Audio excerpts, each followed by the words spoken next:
Today we have returned to the, I'm going to call it, traditional slalom format. This is a course with 22 gates. It's not like the kayak cross that we saw yesterday. Kayak cross, a very exciting and new discipline accepted by the International Olympic Committee as an Olympic sport. We also yesterday had a new medal category added, and that is medals were awarded for the athletes who paddled fastest in the time trial. That is now a separate medal event in both World Championships, Olympic Games, and here in Oklahoma City for this world ranking race.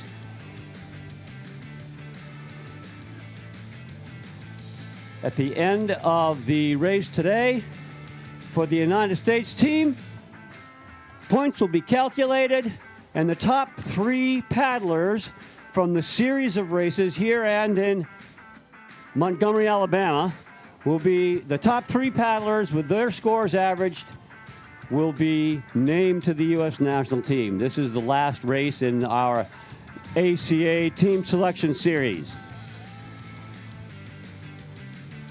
The junior team was selected at Montgomery, and those paddlers will be heading to Europe for a race in Foix, France, in mid-July. The World Cup will begin in Seu d'Urgell in Spain. It will be followed up by a race in Pau, France. There will be a race in Prague, Czechia, Czech Republic, and then a short break in the World Cup will pick up later on in the summer. The juniors and U23 athletes will be gathering in Foix for their World Championship race in mid-July.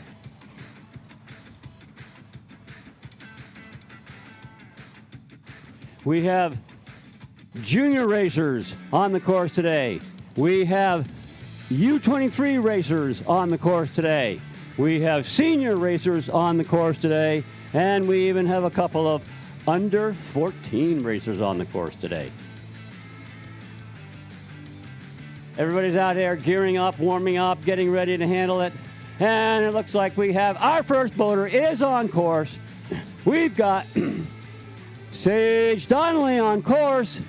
Sage Donnelly, fresh off a medal performance yesterday in the kayak cross time trial. Sage has paddled all over the world. She's paddled big waterfall. She's paddled freestyle. And she is returning to slalom. She is returning to this discipline of precision, of power, of finesse. And Sage Donnelly coming on down through the downstream gates in the mid part of the course and heading on out toward gate 10. She comes around gate 10, gets her angle set up, and she's going to have to dive into the eddy at gate 11. Sage takes a high line, beautiful rudder stroke on through there, no loss of speed as she comes down through 12 and into that boily, wavy eddy at gate 13. 13 is a double up again today, except up left, then up right. Sage comes in a little bit low, but she's going to try to keep that boat moving. It's moving, and she's going to cross that current again to go for the down at 15.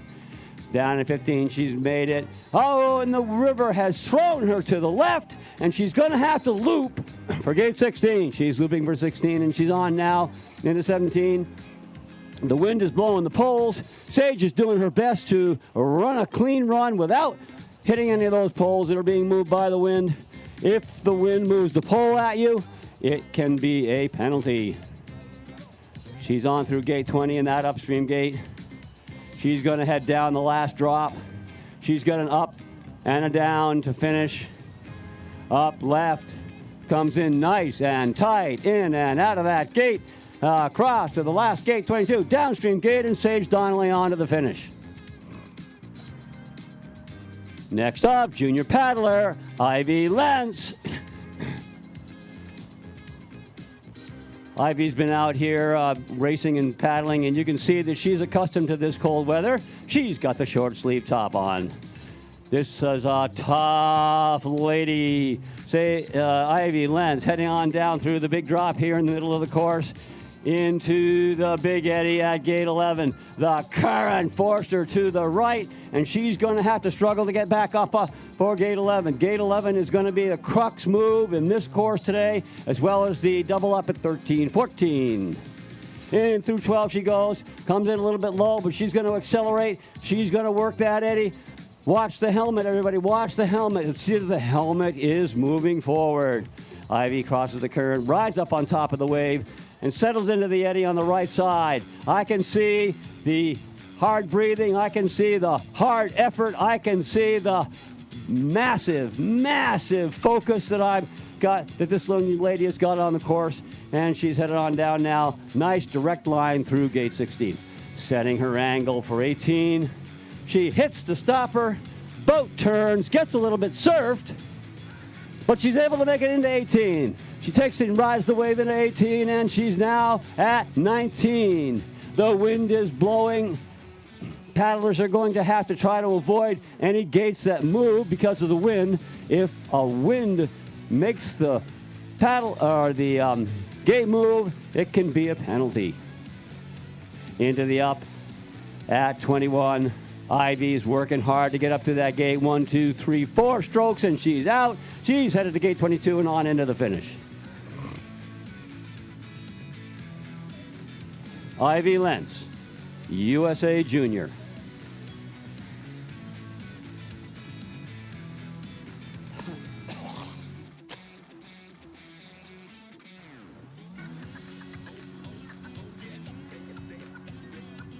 It looks like we have a slight hold. We may have a racer who is, for one reason or another, isn't starting.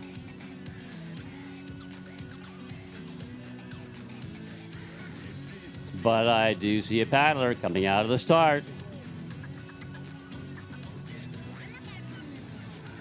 The first set of gates is a relatively straightforward set of offsets, or as the Brits say, staggers. And then the paddlers head down over the big drop at the top. Down at the big drop and into that stopper. They're going to have to move very hard to the left and into that first upstream gate. This looks like Milena Sofia from Brazil. Milena's been racing at Montgomery last week. She has been racing here in Oklahoma City. And she is really beginning to learn this water, learn the currents, learn the eddies. She opts for the full spin and comes back out, heads down into the big drop in front of the speaker's booth, and she's going to drop into the eddy gate 11. Pretty good. Had a little bit of a stall in there as she gets herself set up for the angle at gate 12. Into the little eddy, into the little unfriendly eddy at gate 13, and she's up through that gate and now across the fast current. She comes in on the inside edge, tries to keep that move moving and back out onto that fast current. Gets the boat turn, runs direct, uses the top of the stopper, but it isn't quite quick enough. She's going to have to loop for gate 16, but she's not quitting. She's going to go hard. She's going to go hard. She's going to keep on line, and now she's going to reset. Refocus, 17, excellent angle, into the stopper. Gets a little bit of a surf in there, but it does send her into 18. She gets herself set and runs direct through 19 and looks at that upstream gate in gate 20. She's going to try to come into that eddy as high as she can. She makes a Dufek stroke. 1, 2 strokes out, 2 strokes out, kept the boat moving. Now over the last drop and into the upstream on gate 21. Milena Sofia running the last sequence of gates and on into the finish line. At the top of the course, veteran paddler Ashley Nee. Ashley's now an instructor in Maryland. She's been on the slalom circuit for quite some time. I remember taking Ashley to Europe in 2004 for her first trip to Europe on our junior team. Here she is, still paddling, still accepting the challenge of this difficult whitewater river sport. Ashley comes in nice and high into gate 13. She comes out, gets a little bit swept by that fast current. It's really hard to get out of gate 13 with the right angle to get to 14. It's a very difficult move, kind of the crux move of the course. She comes through. She's able to get the boat turned in, uses the stopper to surf to the right, and she made it through. She's running it in the reverse, but she made it through on the first attempt, and she's now headed on to 17. She'll get to her angle set. She will hit that stopper, and it surfs her a little bit past 19. She'll have to loop around for that gate, but Ashley's she's going to solve that problem. She's got the problem solved. She's got her angle set for 20. As high as she can come into gate 20. Keep the boat moving and around the pole on a standard Dufek stroke. 1-2 strokes, and she is out and headed down to gate 21. Ashley Nee from Maryland. USA Junior, Carden Etting from Bryson City, North Carolina. Here comes Carden down the big drop at gate 11. How will she go into that, Eddie? Beautifully. No loss of speed. That was smooth and fast. In gate 11, in that downstream, and she's tied into 13. 1-2 strokes, and she is out across the wave, and the wave has its way. Down the bow goes, but she's coming back upstream. She's going to keep the boat moving, and there's the focus. There's the eyes. There's the torso, all turned toward the next gate. She is able to use the stopper and surf right on into gate 15 and gets herself set for 16, gets the angle for 18, hits the stopper, takes a little bit of a surf, but she's right into 18. Right into 18, surfed into 18, and she turns to run 19 direct. Coming into gate 20, she's going to come in as high as she can. A little bit low, but not bad, not bad. 2-stroking that, and she is out and down, dropping into gate 21 on the up left at the end of the course. Carden Etting, Jr., North Carolina. Next on course, engineering student at NYU, representing Colombia, Laura Plata, multi-discipline paddler, full-time student, full-time athlete, full-time life, and over she goes. She does a self-rescue with the roll, and she's back up quickly, but the current has swept her past a couple of gates. That was not in her plan. Comes into 11, readjusting, refocusing for the bottom part of the course.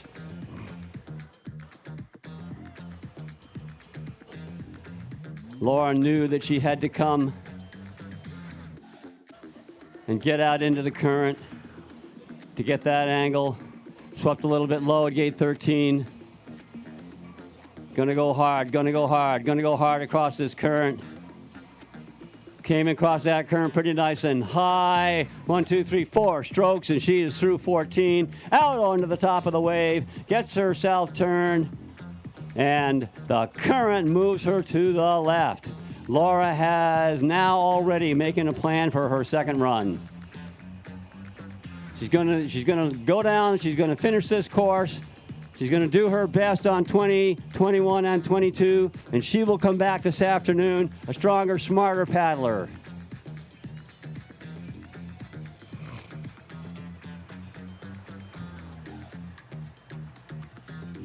It looks like USA Junior, Isabel Altman, on the course at gate 7. She uses the wave to get her to move to the river right and into that upstream gate at 8.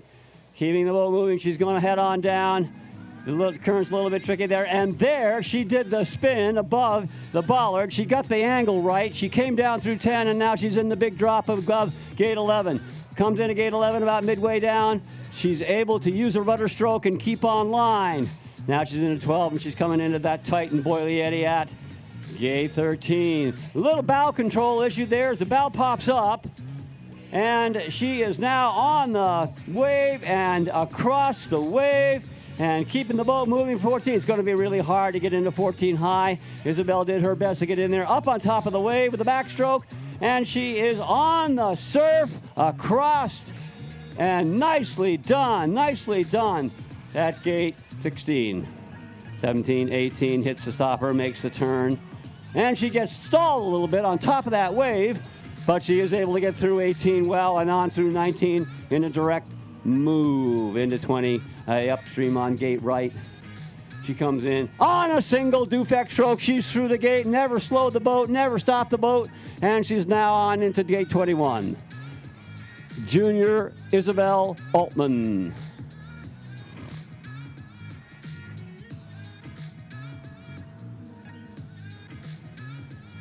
Next on the course from Chile, Florencia Aguirre Gonzalez. Florencia raced at Montgomery. She raced every class she could possibly get into.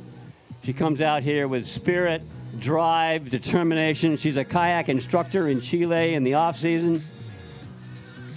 Beautiful line into 11. Kept the boat gliding, kept the boat moving on a rudder stroke. Never stalled. She came out high enough to make the next gate, and she's into gate 13. She's coming into gate 13, about a half a boat length down, but she's able to make it out and onto the wave. But the wave grabs the bow and sends her downstream. She comes in quick, 1, 2, and strokes out. Pretty nice, smooth entry. Here she goes, grabs the bow and the stopper, and is thrown left. She's going to have to loop around for gate 16, and she's done that, and now she's going to readjust for gate 17. Nice angle at gate 17, drops the boat into the wave.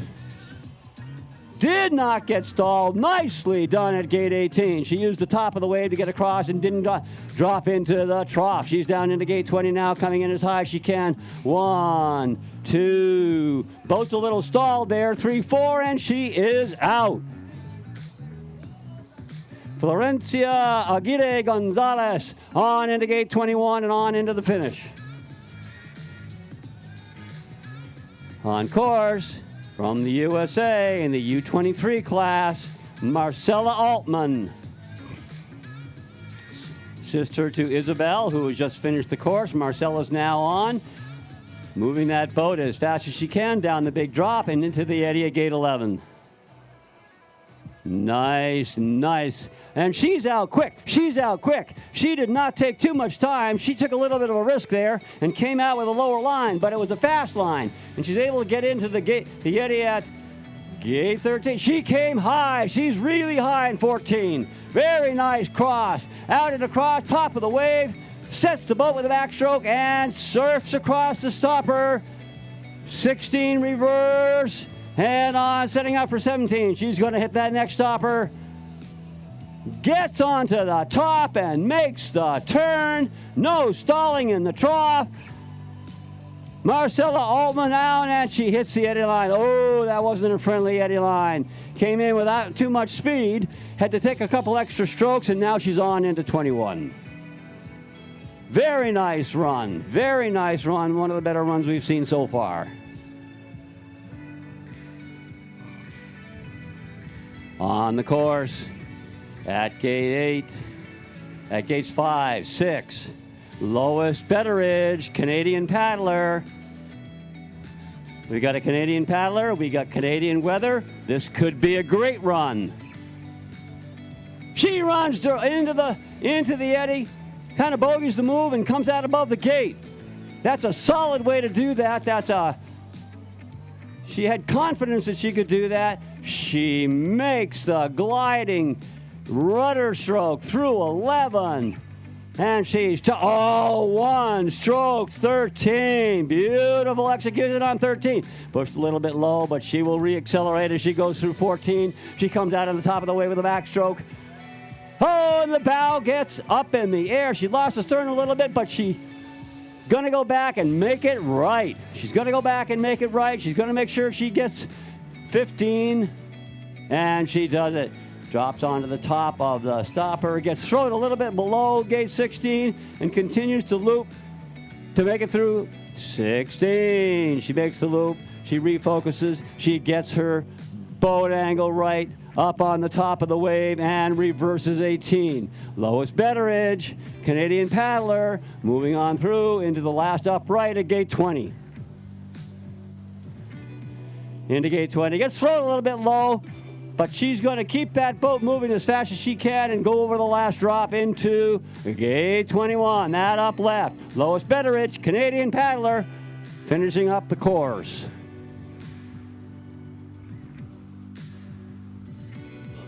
Next on course, Omira Maria Neta from Brazil. She's down the big drop above gate 11. Comes in with her weight back. uses a rudder stroke and a backstroke, and she comes out low. She comes out low because it's fast. Risky, but fast. Very high into 13. A little too high. We haven't seen that yet.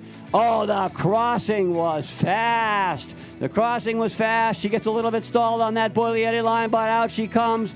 Good backstroke, and she is through and into the stopper above 16. Never slowed, ran it direct. First direct we've seen. Up on top of the wave, gets herself set for 18. She's having a fast run, and she goes through 19. On into gate 20, she comes in as high. She sweeps it, a single sweep stroke, and she is around the pole on gate 20 and headed to 21. First time we've seen anybody do that on a sweep. She comes in and she sweeps 21. Omira Maria is on into the finish. Wonderful run.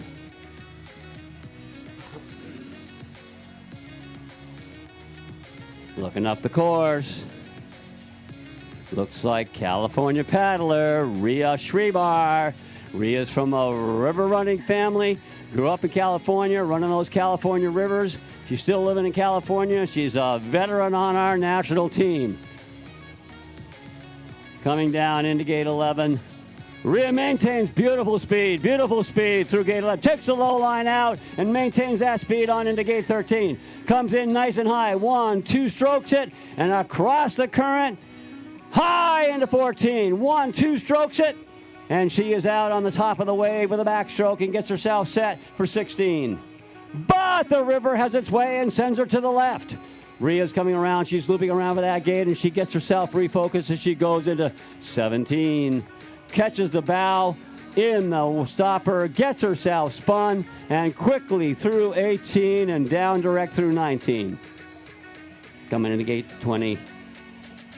Rhea does it on a sweep and then accelerates with a draw stroke out into the current, gets herself set up for 21. Par paddling on the drop, a sweep in, and she punts off the wall. And she runs down through 22 toward the finish. A fast run by Rhea Schreiber. Next on the course, USA boat number 1 in the previous team trial. This is Evie Leaparth. She's trying to make her next U.S. team. She runs direct down the drop and into the upstream at gate 18. 1 strokes 18 on a Dufek stroke, and she's headed down. Oh, and she does the full quick spin at gate 9. That was fast. Down into the gate at 11. She's a very short rudder stroke, and that doesn't slow her at all. He's in high to gate 13. Out across the finish. A nice stern draw. Keeps her line. She is down over the big wave at gate 14 into the 15 in a direct move. Gets a little bit stalled, but there's that backstroke, and it sends her stern in the right direction. Evie Leaparth showing us how it's done. She does an early spin at 18 and on into 19. She runs 19 in direct, and she's headed into 20. 20 on a Dufek, and she's accelerating out of 20 and headed now towards 21. This run is fast and clean. If I keep moving, too. Evie Leaparth, Bryson City, North Carolina, on through the finish line. Our last athlete in the women's kayak, Ana Sachala, Brazil, Ana's a 4-time Olympian, and she is headed on down the course here in Oklahoma City. It's not like paddling in the warm Brazilian sunshine, but she's doing a good job. Here she is in gate 8, Dufek stroke once around. She's going to run down, does the full spin in the eddy below 9. Exits out into 10 and down the drop into the downstream gate at 11. She did that with a sweep. On her left side, and that really kept the boat moving. But comes into gate 13 a little bit low. She's a full boat length down. Comes across. Nice high crossing on that wave. On she goes across to 15, backstrokes the bow around, hits the stopper, and surfs to the right for 16. Through 16 clean on her first attempt, and now she's lining up for 17. Comes on 17. Again, uses the stopper. Quick spin on the top of the wave. And down into 19 and gets herself set up for 20. Coming into 20. Comes in, 2 strokes on the draw, another draw stroke, and out she goes. Ready on, getting her angle, getting her momentum for 21, and she goes. Little bit low, 1, 2, 3 strokes, and she is out on Asachala, Brazil.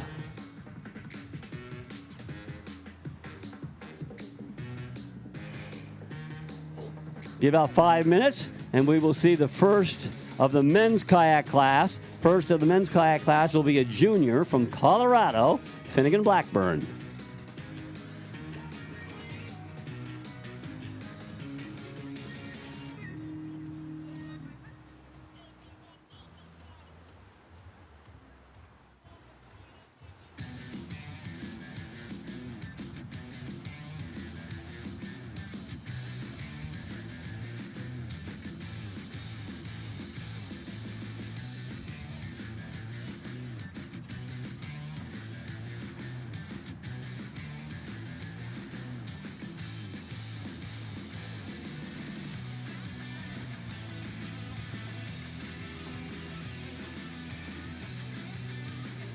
When the weather is challenging, as it is today, kind of cold, kind of windy, athletes are going to have to take special care of themselves. They're going to have to keep themselves warm between runs. They're going to have to keep themselves fed as their body burns more calories on a day like today.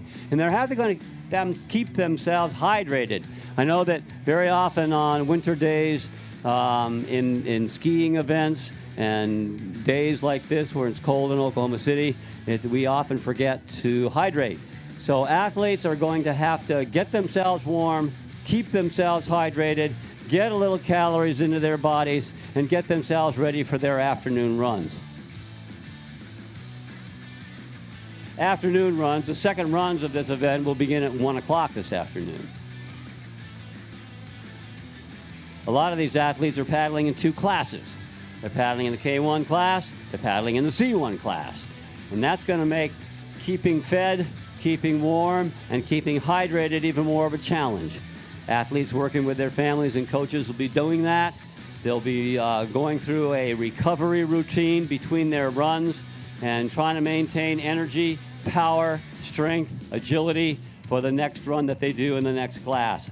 As I say, many of these athletes are paddling in both the K1 class and the C1 class. For those of you who may be here and you aren't familiar with the difference between a canoe and a kayak, the paddler is seated, their feet are out in front of them. They are using a double-bladed paddle. The boat is 60 centimeters wide, 350 centimeters long, and it must weigh 9 kilograms.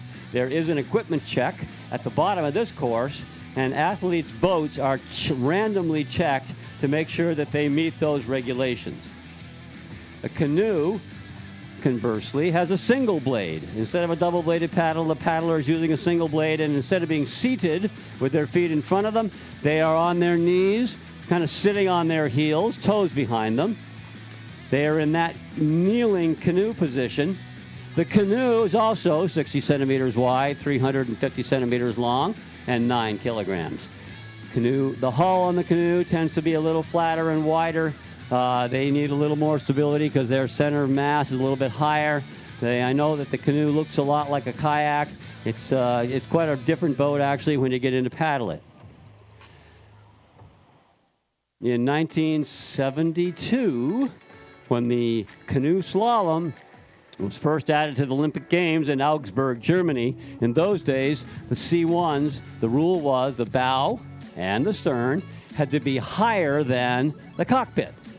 The boats were large volume, and they did indeed look like the traditional canoe. Since then, boats have evolved. They've gotten smaller, lighter, faster. Technique has improved, and so if you paddled a canoe in 1972, you wouldn't be looking at the same boat that athletes are paddling today. Here we've got First of the men's kayak class coming down top of the course. He's in the big drop. He's headed down. He's moving to his left. He goes across that hole, and he gets stuck in that hole. He's stuck. He's down. He's up. He's down. He's up. And he's in the eddy. He didn't let that stop him. This is Finnegan Blackburn, Colorado paddler, Colorado junior, working his way down the course at River Sport Rapids.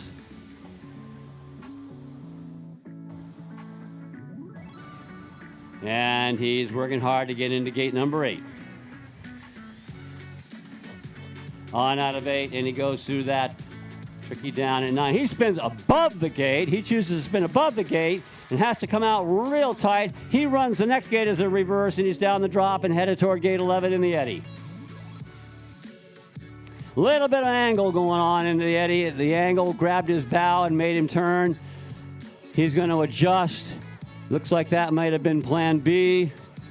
Finn is into the nasty eddy at gate 13, but he's going to master that eddy. He's up through the eddy. He's across the current. Gets sent a little bit low on 14, but he's not going to stop. He's going to keep the paddle stroke rate up. He's going to look, and he's going to focus downstream at gate 15. He makes a single backstroke, gets the bow turned, uses the wave to surf perfectly into the next gate at 16. He's in 17 again. And he uses the wave sent him down. He's looping around, and he's going to make that next gate. He is through the gate and getting himself set up for gate 20. Into gate 20 he goes, keeping his boat moving on a Dufek stroke. 1, 2, 3, he's out into the current and headed into gate 21. Under 14 paddler, Griffin Harris, our Canadian friend, on down the course, opts to drop through the gate into the eddy and makes a full turn. Comes out in that bogey move, and he runs the next gate direct, and he's coming down into gate 11. Into gate 11 he comes. He's able to run it direct, but then makes a full spin. He makes a full spin. That's going to give him the angle he wants to come out above the gate. That was a plan. That was planned. There's the tactics he is using to get through that gate, and that was very well executed. He's coming down into the Burley eddy at gate 13 and across. I can see he's got his teeth gritted. He's got his eyes wide open. He's got his hands moving hard. Griffin Harris out there onto that big wave. Against the wall, he's going to readjust, and he's going to move to river right to get over for 16. Hard pulling, up, up, up, up. Let's cheer this kid on, up, up, up, up, up. He's doing a great job. This is not a tense match. You can cheer for people. Nice job recirculating for that wave, for that gate. On he goes into 17, uses the wave to turn his bow. I can tell he's been out some river play because he was not bothered by that surf in the stopper at gate 17. Out he comes, makes a backstroke. He gets direct through there and heads into gate 20. Griffin Harris, Canadian U14 paddler. We got another U14 paddler making the big pivot turn up there in gate 10. Comes in to run reverse in gate 11. It was a sound and classic move. Now working to get his angle set. He's going to have to reaccelerate upstream to get out onto the current and get himself turned. And he does that at gate 12. Comes in nice and high in 13. One of the nicest, highest entries we have seen for this U14 paddler. Surfs across the wave, makes a nice inside edge turn as he goes into 14. On his inside edge, he glides through the gate now and reaccelerates on top of the wave. Catches the stopper and gets thrown a little bit to the left. He's going to come around, loop for 16. Here he goes. Up, up, up, up, up, up. Buddy, you got this one. You got it. You got it. And on his way to gate 17. You 14 paddlers, kids who aren't 14 years old yet, they're not in high school yet, but they're out here challenging themselves on some of the most difficult whitewater in North American racing.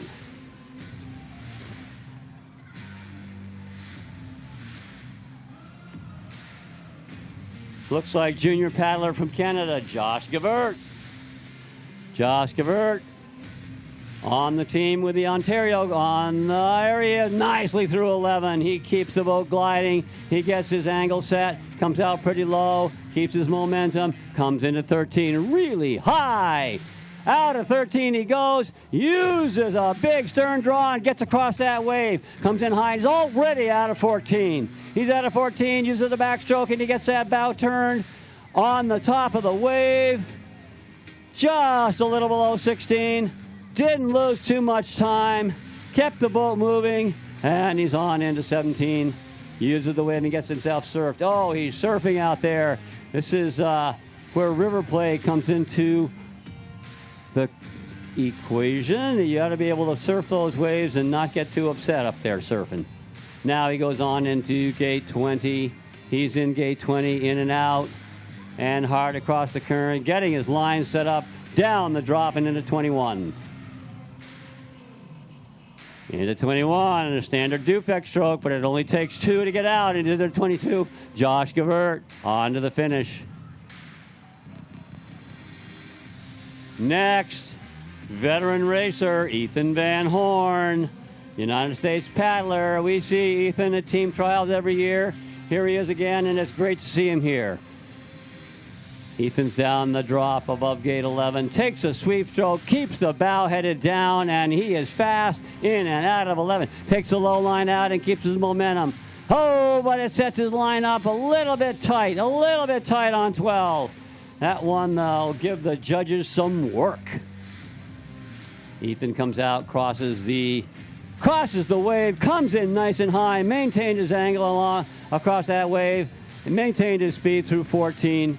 And gets his boat turned for 15. He's going to have to use that stopper, but he's able to do it high enough so that he can get through 16. Up on top of the wave, he made the turn, got himself into 16, but 17 had its way. 17 threw him downstream a little bit, so he's going to work his way back upstream. Sometimes your plan works, sometimes your plan doesn't.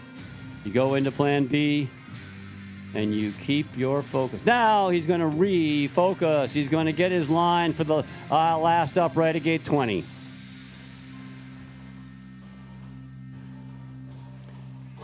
Ethan Van Horn through 20 and down the last drop at gate 21. It's an up left. He's into 21. Comes in pretty high. 1, 2, 3 strokes and out and headed to the finish.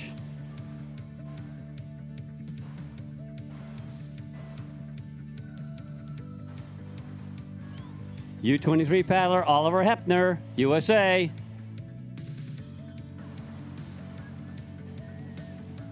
Opts for the direct line with a little backstroke in there to keep his boat lined up, and he's on through gate 12.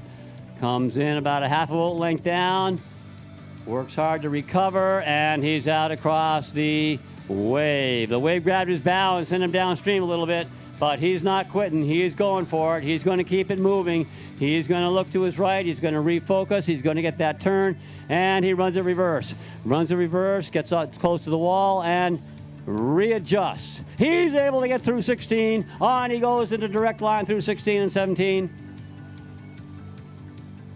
The river throws him below the gate at 18, but coming back up, he's going to make it around.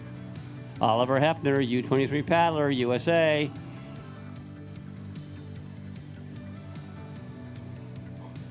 Nice tight line exiting gate 20.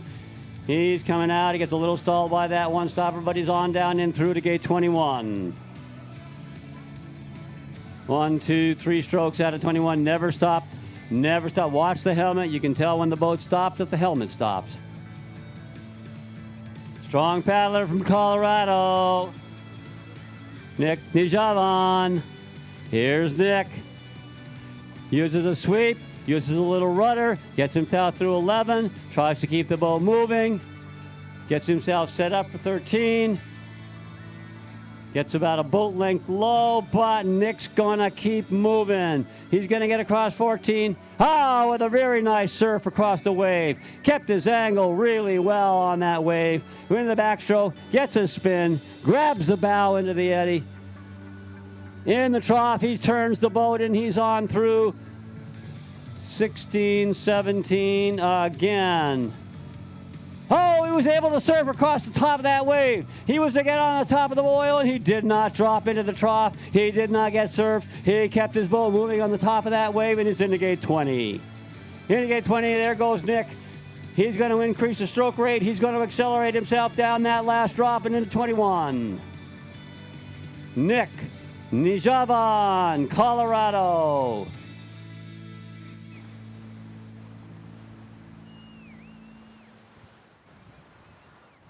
On course now, Gerson Teres de Oliveira Jr. He's a junior paddler from Brazil. Spins above the gate there at 9, 10. Didn't slow down, kept it moving into 11. Uses a sweep stroke. That keeps the bow down. And he brings the boat across, gets the angle early, comes in early to 13. Nicest we've seen yet. Crosses high into 14. He's about 1/2 a boat length down. And he comes out, looks to his right, uses the backstroke and gets his boat turned. Across the top of the wave on the stopper, doesn't hesitate.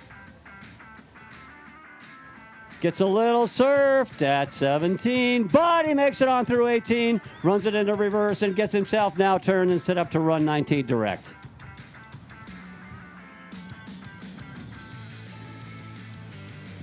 Gerson Teres de Oliveira from Brazil on into gate 21.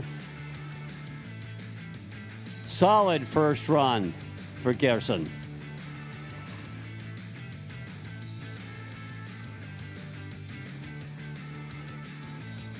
Next on course, Canadian junior, Riker Harris. Riker paddles with that group from Ottawa. Trains there in Minden, getting himself ready for their ranking races. They will have their team trials race there and also in Chilliwack, British Columbia. Here he is. He runs both of those gates reverse, but he doesn't hesitate, doesn't stop, keeps the boat going. A sweep to a rudder stroke. Looks like there was no braking going on in there, and he maintained good speed through 11. Gets a little stalled on the eddy line coming into 13, and that reflex wave pushes him to the right. He maintains his focus. He maintains his composure. Oh, good cross on the inside edge into the eddy on the right. Through 14, and he looks downstream and gets ready to get his angle. Got his upstream edge down a little bit too low there, and the river threw him downstream. They'll do that if you get your edge too low. But he comes around and he gets ready to go through 17. His angle is there. There's the stopper. There's the turn. He got up on top of the wave. He was able to get through that without too much time wasted. He's now into gate 20. Riker Harris, gate 20, turning out, increasing stroke rate, headed on down to 21. On a sweep, does it on a sweep, and he's headed out for the finish line. Riker Harris, Canada. There'll be a 1-minute break for a racer who isn't here. And our next paddler on my list is American veteran Tiger Volrath. Tiger lives in Florida. Tiger's a firefighter. Tiger's a dad. Tiger drives a big truck with boats on it. And we see him at team trials every year. Good to see Tiger. Good to see his passion. Good to see his commitment to the sport. Good to see that he's out here trying to do his best, accepting the challenge of this difficult whitewater at a river sport, OKC.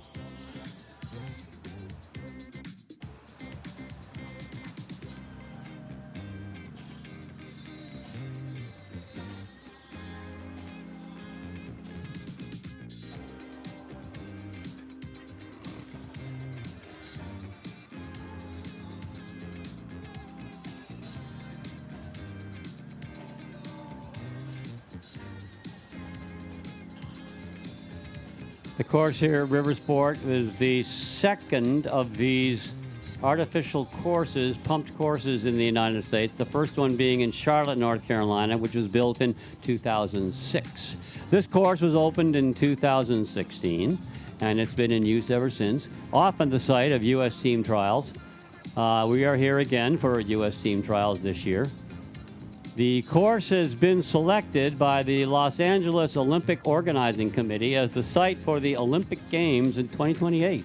Canoe slalom will be here in Oklahoma City on this course. Now, I know that the organizers from the LA 28 crew, they were here yesterday. They were making observations of the course. Also talking with Richard Fox from the International Canoe Federation. Richard was here because this will also be the site for the ICF World Championships next year. So getting together with the folks here at Riversport, the ICF, and the Olympic Committee, we're looking at this course and deciding what kind of updates and changes they'll have to make between now and 2028. The course will look a little different. There will be some modifications. Going to make it upgraded, updated, if you will. Getting ready for the Olympic Games. I don't see Tiger on course now, but I do see a Brazilian junior. David Santiago dos Santos Ribeiro on course. Brazilian junior paddler. Wonderful crew of Brazilian athletes up here for this race. Good to see them. Good to see them accepting this challenge. David Santiago is on course. Does the reverse in gate 9. Struggles a little bit with the current between 9 and 10. The current is very unforgiving, but David Santiago comes down through and gets himself lined up for gate 13. He's tight. One of the tightest, nicest entries we've seen into 13. Crosses the current, gets high into 14, and comes out, eyes to the right, backstroke. Doesn't quite work, but he readjusts, comes into the stopper at gate 16.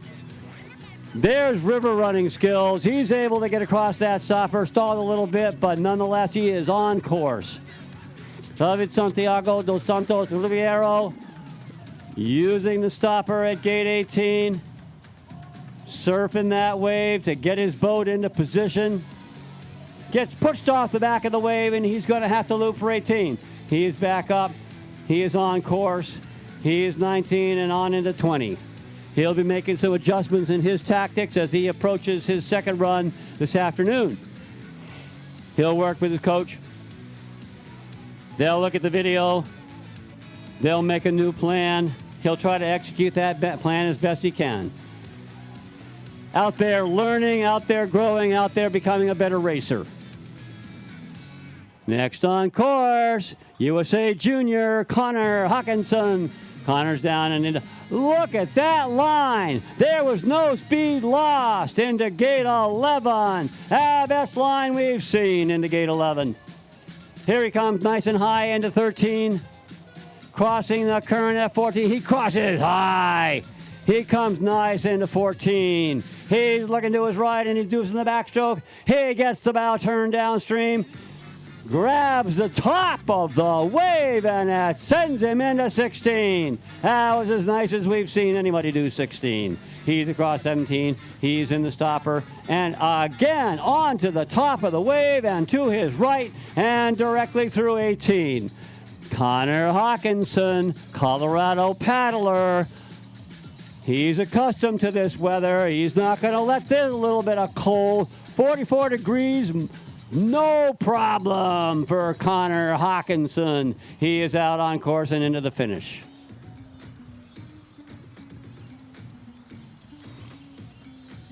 On course, at the top, USA Junior Andrew Delker. Andrew, I remember Andrew last year from these races. Boy, has he gotten stronger, better, smarter. Here he is, older, improved Andrew, coming around and making his way on into gate 8.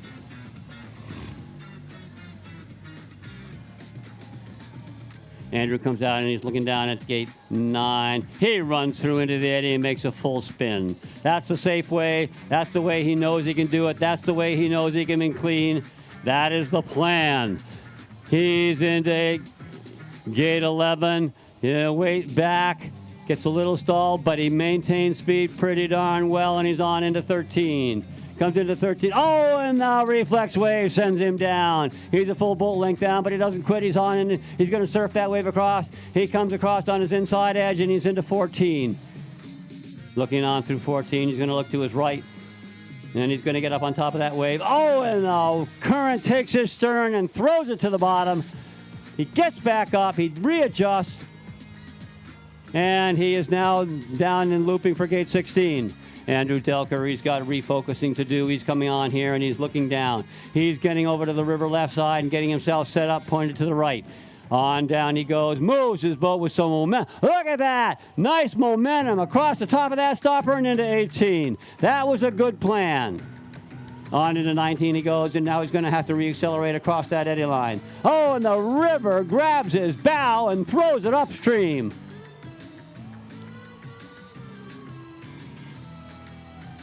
Andrew Delker on course and down into the last upstream on the left, gate 21.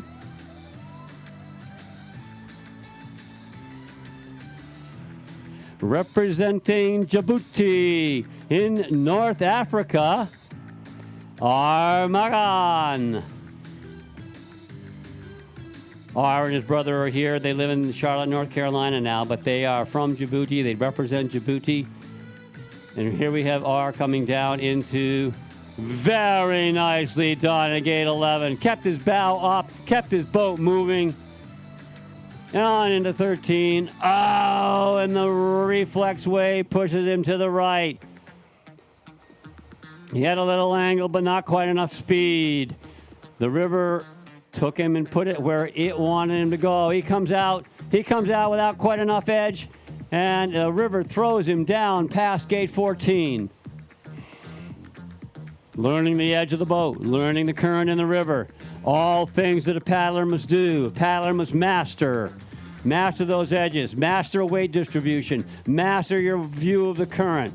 There's an awful lot going out there. Again, the current grabs the edge, grabs that upstream edge and throws him downstream. A river is an unforgiving teacher. You learn the lessons, you get better, you get stronger. Armagan, Djibouti, through gate 16.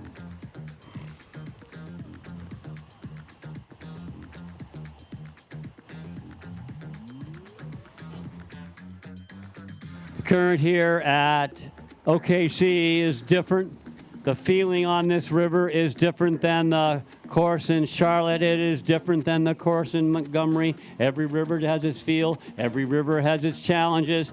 The eddies in this river are less than friendly in many cases. They surge up, they surge down, they surge left, they surge right.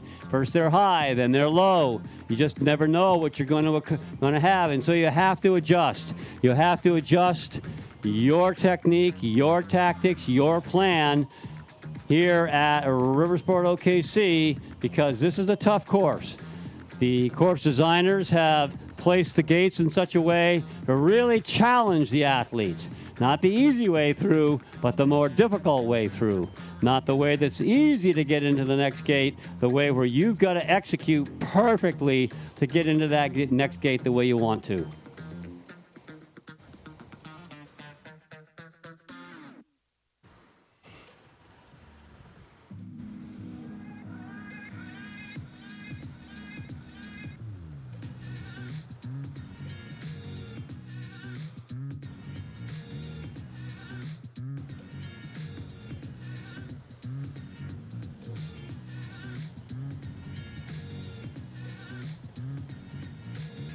This looks like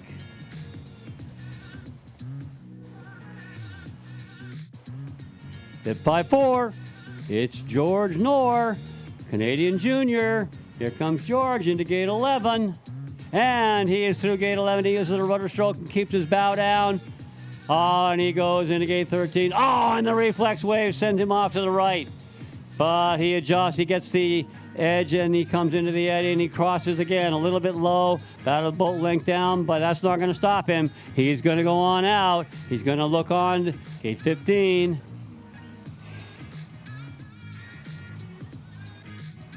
Coming across the stopper at gate 16. George Knorr, Canada, gets himself turned, but the river throws him down below 18. He kind of slid off the bottom of that wave. Didn't quite have enough momentum to get across the stopper on top of the wave. Here he comes in making his turn into gate 19 and trying his best to reaccelerate across that eddy line in gate 20.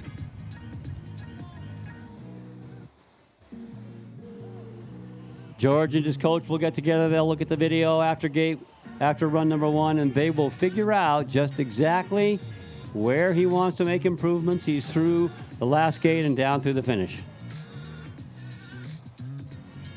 This looks like Tyler Gavert. Tyler Gavert. Oh, and he uses a sweep stroke. The sweep stroke kept his bow down and kept his boat moving. That sweep on his left made him accelerate through gate 11, and he didn't slow at all. Comes in a little bit low to gate 13, but he comes across the wave, and the river grabs his bow and sends it down. But he's going to 4-stroke his way through gate 14, onto the stopper at 16, across the top of the stopper, and he does a full spin, but he does it fast. On through into 17 again, top of the stopper, gets himself surfed, uses the backstroke, runs reverse, gets through 18 and on into 19 in the upstream at gate 20. Can you make an announcement?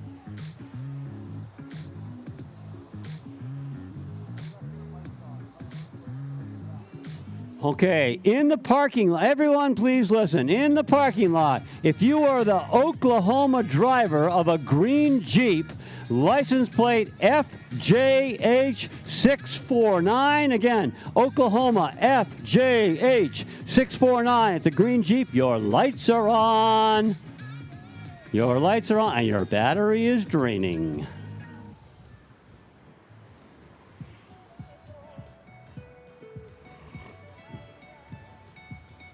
On course, we have got Canadian paddler Michał Śmieszko. Michał from Slovakia originally, now living in Chilliwack. Coming in nice and high to 13. No stopping there. Michał across that. An excellent surf across the wave at 14.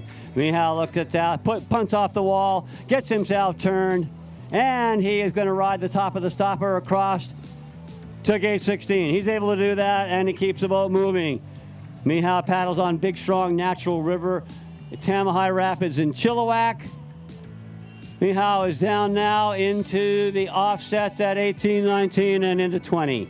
Nice job down there from Michał Śmieszko.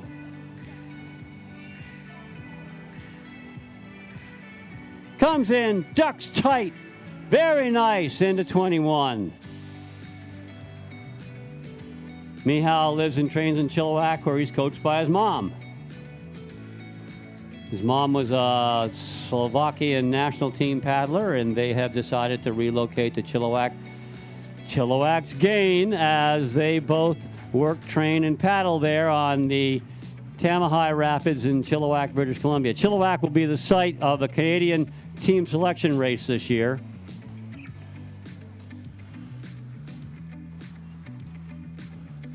They had a tremendous flood there a couple of years ago, wiped out the river, wiped out all of their gates, changed the river course itself, and the folks at Chilliwack have had to work really hard in the last year or so to rebuild everything. But they've gotten real headway on that. They're going to have a race up there in the end of April called the Rich Weiss Race. Rich Weiss is an American who lived and trained in Chilliwack prior to the Olympic Games staged in Atlanta in 1996. The Rich Weiss Cup race will happen end of April in Chilliwack, and then the following weekend, the Canadians will do their team trials race on those natural rapids in Tamahai Rapids in Chilliwack, British Columbia.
hold on the race here now.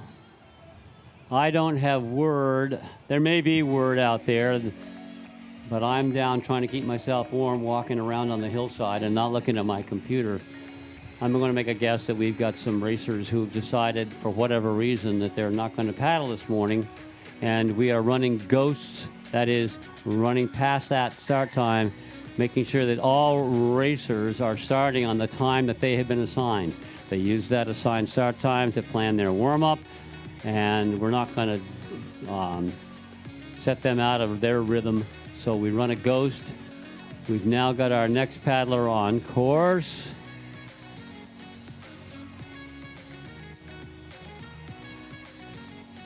Looks like, can't see the number yet.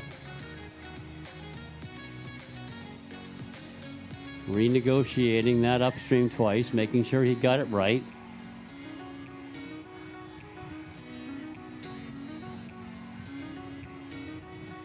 I think we've got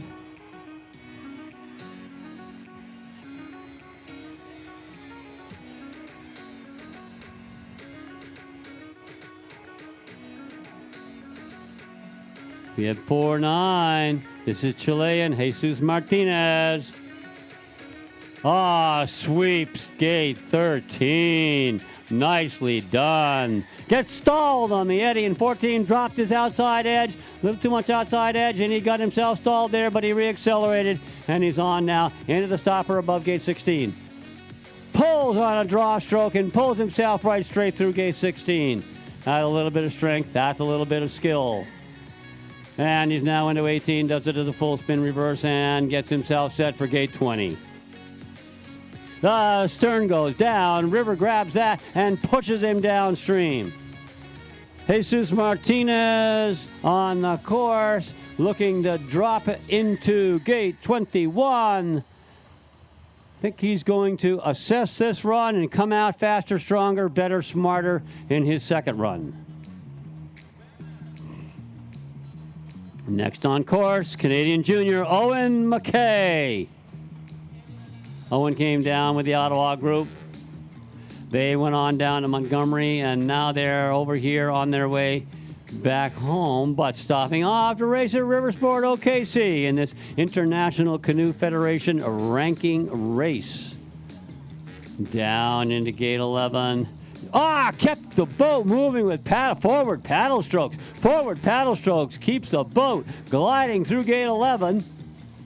On into 13, coming in pretty high. And exiting across that strong current, nice and high into 14. Out looking to his right. Up! The water threw him. He grabbed a brace and it kept him upright. He surfed that wave. I can tell he's been out on whitewater doing some river play because he surfed that wave with aplomb. He is now across into 18, making a full spin. Makes the full spin and on into 19. Boat handling skills are gained not only by running slalom, but by being out and doing river play. You need a little bit of recreation boating. You need a little bit of that kind of strength and technique to make yourself a better slalom paddler. River play does come into the equation, into your training plan.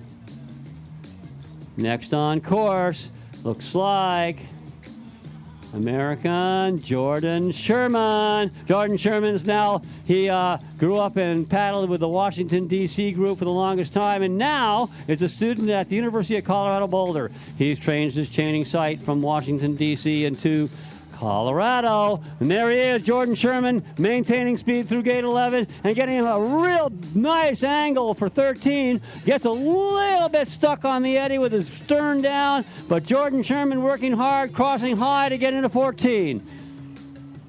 Sherman out there using the river, using his skills. And a wonderful turn in 15 across the top of that stopper wave and on into the next down. He's getting himself up for 17, 18, full spin, boat moving, fast run, Jordan Sherman.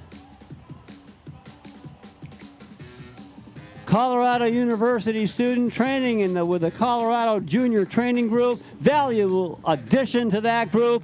And Jordan is on into the last upstream left. Nice, fast run, Jordan Sherman, USA.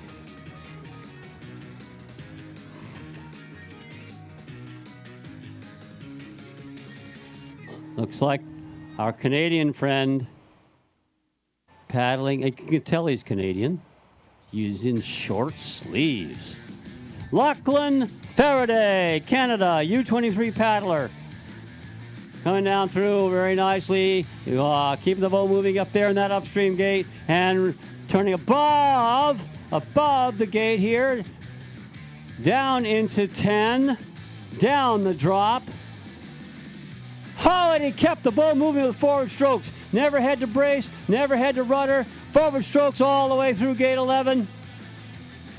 Coming in about 1/2 a boat length down. Body surfs high. Nice surf across the wave at 14. Lachlan Faraday on course. Slows the boat, readjusts so he's not going too fast. Past that. Sometimes less is more. And he goes through 16 in a direct line. Gets himself down across the stopper at 18. He's able to get through the gate off the top of that stopper. Sometimes it's a good idea to slow yourself because you don't get pushed past things. As I say, sometimes a little less is more.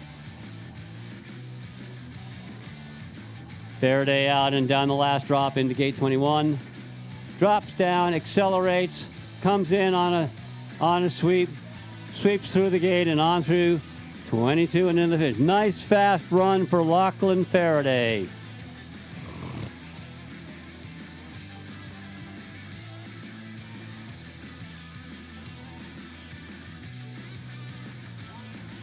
Looks like Nathan Christensen, Canadian U23 paddler, on into gate 9. Stops into the eddy with a full spin. Runs direct at 10 and gets himself set up to enter the eddy at gate 11. Full spins, gate 11.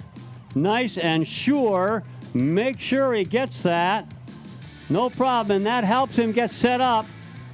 But the reflex way pushes his bow down at gate 13 and he comes back up. Nice inside edge at gate 14. Maintains his speed across the eddy line. And back out for 20. Swings the bow around. Good job coming across the back of that wave. That was risky, but it was fast. Same kind of move at gate 19. Risky but fast. On into 20. On to the standard Dufek stroke and pulls on the draw as he gets himself out into the current. Nathan Christensen, Canada, on into gate 22 and on to the finish.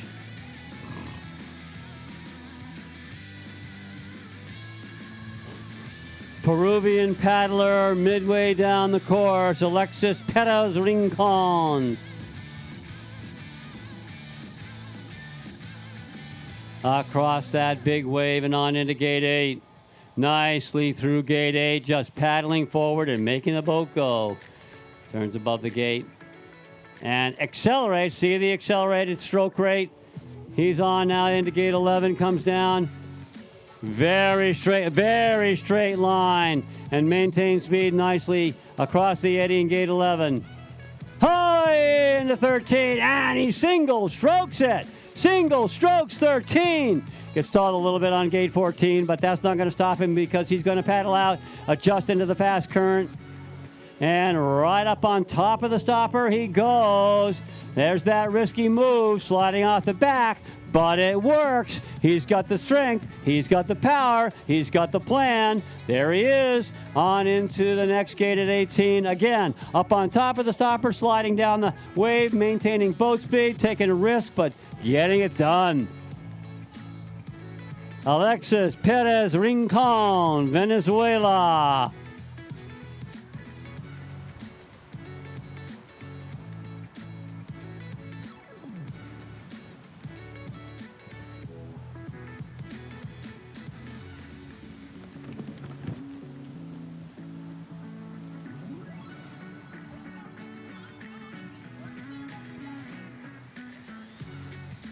We've got a fast Canadian paddler on course now, Mark Zelanka from Canada.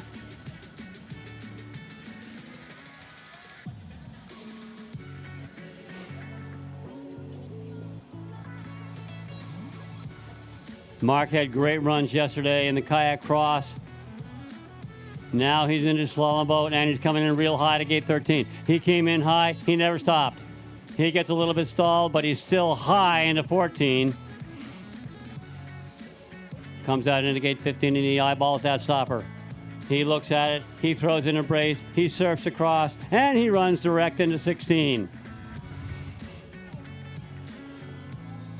Mark Zelanka.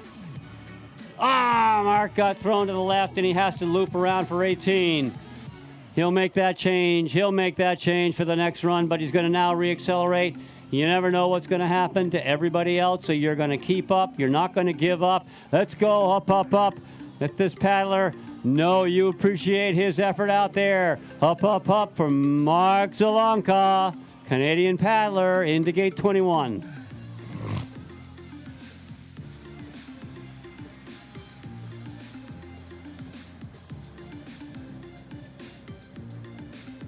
Next on course, Kyler Long from Idaho. Here's Kyler Long. Kyler did really well in the cross race yesterday and did an excellent run in the race on Friday. Kyler's coming down through. Oh, look at the acceleration down.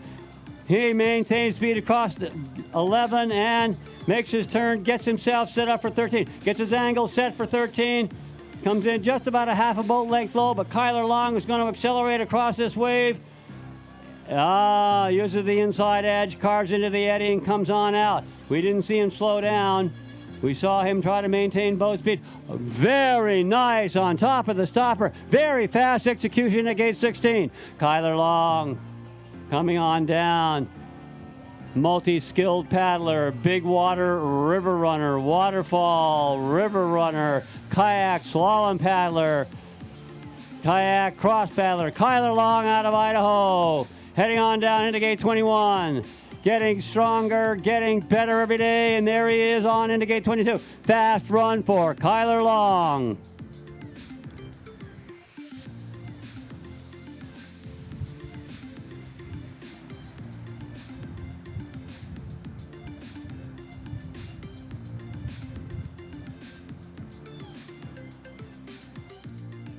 Bib 40 on course. Cole Christy Williams. Cole paddles with the group out of Charlotte. Paddled at Charlotte. Also paddles in Washington, D.C.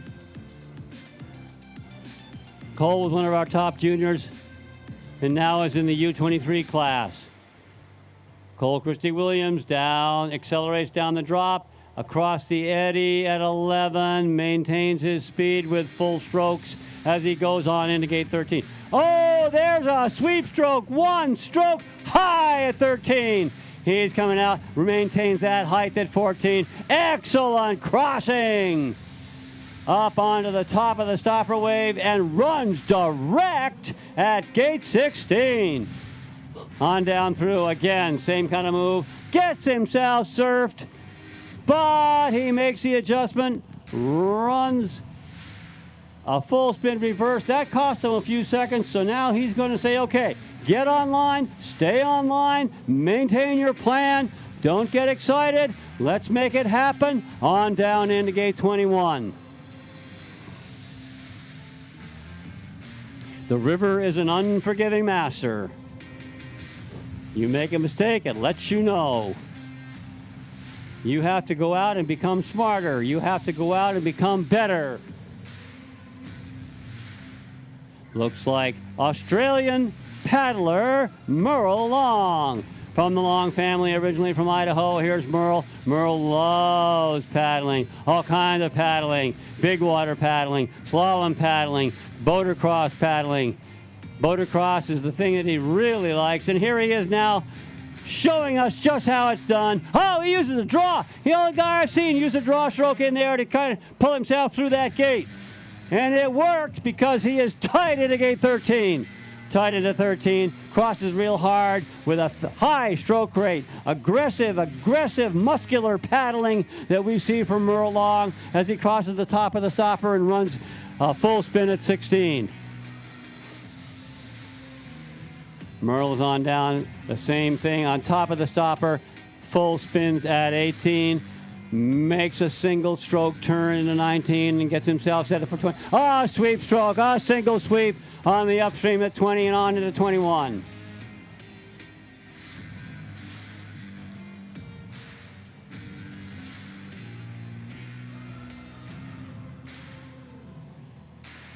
On course now in the big drop, Mile Rivard, Canada.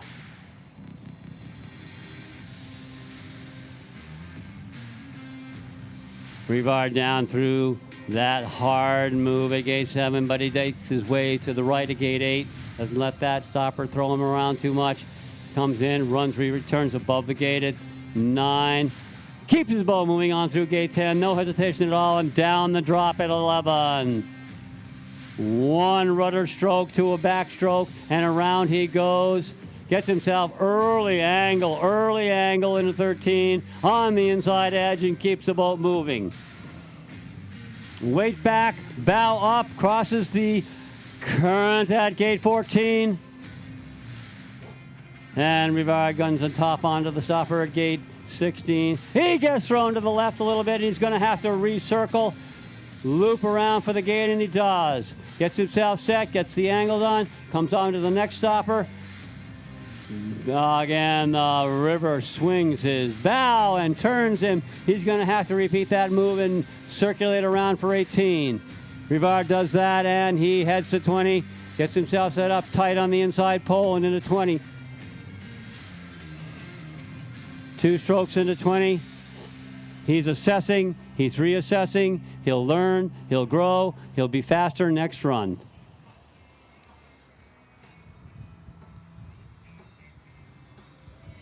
On course from Chile, Andras Echeverria Holguin. We saw an outstanding performance from Andras yesterday in the kayak cross.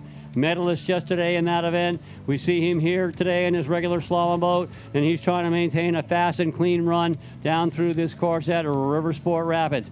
That was smooth. That was fast from 9 to 10. No hesitation at all. On he goes nicely through 11. Gets his bow turned, but it gets thrown down. It gets thrown down, and he's about a half a boat length low. He is coming across. Oh, and again, the current grabbed him. A little too much boat angle, and he comes out of the gate 13 into 14 and around to 15. Up on, he's going to go. He's going for the top of the stopper move. He makes it. Runs reverse and on into 17. Andres Echeverria Holguin.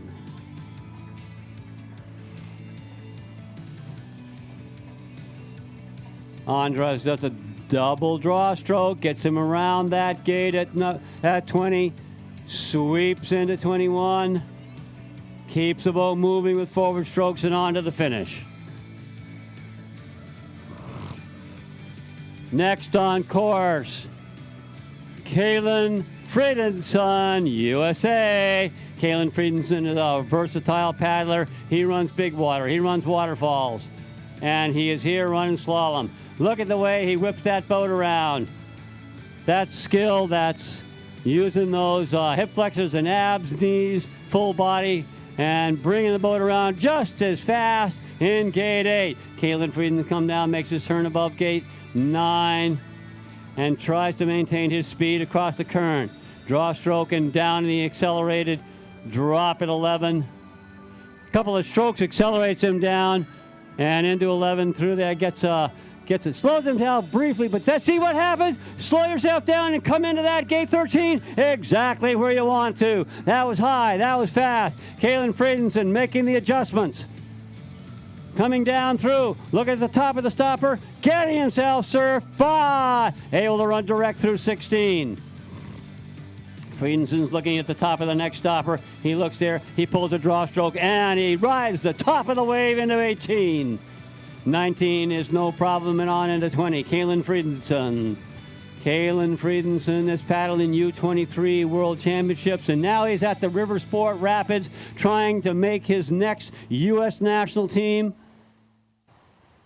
1, 2, 3 strokes out, keeps the boat moving, and on to the 22 in the finish. Kalen Friedenson, USA.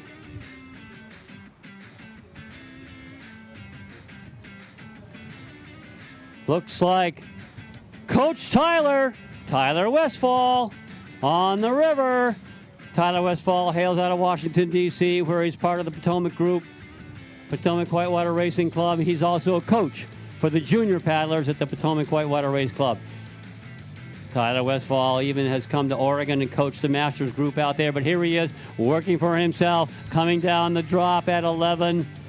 Maintains his speed nicely through 11. We can tell this guy's got it planned. Some turn into 13. Gets the angle early. Comes across the wave at 14. Nice and high. Never stops. Never hesitates. Makes the turn. He's executing the plan well. But the river throws him to the left, and he's going to have to loop for gate 16. Tyler Westfall, up, up, up. Let him know that you like his hard work out there. Up, up, up. And across the wave he goes at gate 18. Tyler Westfall, Potomac Race Club, athlete coach. Tyler's trying to move his boat as fast as he can. He's going to enter the current, re-accelerate, drop into 21 with the perfect line. 21 he does with a couple of strokes. Looks nice and fast. Tyler Westfall. On the course, multiple-time Olympian from Brazil, Pepe Gonçalves. Pepe is a world-renowned paddler, known wherever he goes. Big smile, big spirit, big skill, big speed. We've got Pepe down into gate 11. One single little backstroke keeps his bow where he's going. Turns early. Drops about 1/4 of a boat length. Buddy, excellent through 13. Crosses really high for 14. Gets a little stall on the eddy line, but makes it out. Gets himself turned really well off under the stopper at 16. And it throws number 16. That stopper will throw you right. It'll throw you left, and it threw him to the left of the gate. That is not plan A. That was plan B. But a beautifully executed back-off stroke at the next stopper, and he is through gate 20 already and on into 21. Pepe Gonçalves, Brazil.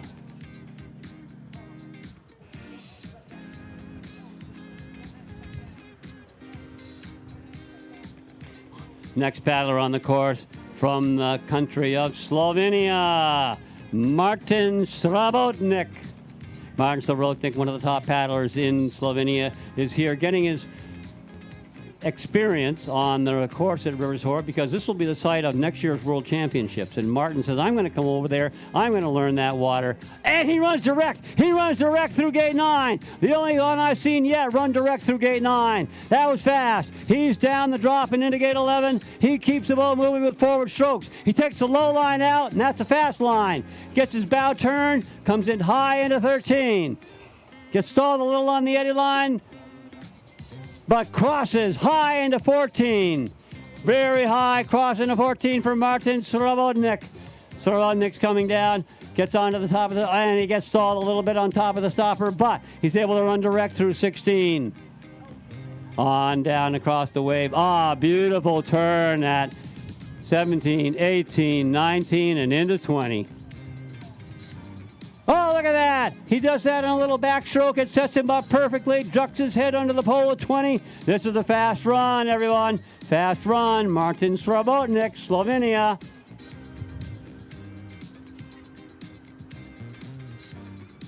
Next on course, out of Brazil, Matthew Desnos. Desnos has been climbing the ladder of rankings for the last few years. We've seen Desnos in the finals in World Cup races. We've seen him getting better and faster and stronger. He's in a great training group there in Brazil, working hard down there, and now adjusting to 44-degree weather in Oklahoma City. Desnos comes down through. He also runs direct at 9. Direct at 9, direct at 10. Sweep stroke to a rudder stroke, and gate 11, maiden changes speed, gets turned early, drops tight, tightly into 13. Look at that. That's boat control. He just held his paddle up because his angle was right, his velocity was right, his edge was right, and he didn't have to work hard to get across that current at gate 14. He gets a little bit stalled at gate 16. Not much. Onto the top of the stopper. Full spin reverse. At 18 and on down, gets ready for 19. You're seeing a fast run here by the Brazilian, Matheus Desnos, through 20 and on into 21. Matheus Desnos is the last paddler in the men's K1 class.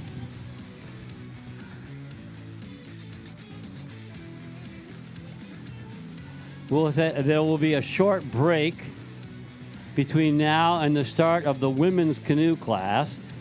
The first paddler out is scheduled to go at 10:53. It is now 10:24. You might have time to jog yourself over to the grill where you might pick up a warm drink in the building. But all of the paddlers getting ready for the women's canoe class should be getting ready now. It is 10:25, and the first paddler will go out at 10:53.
Test, test, 1, 2, test.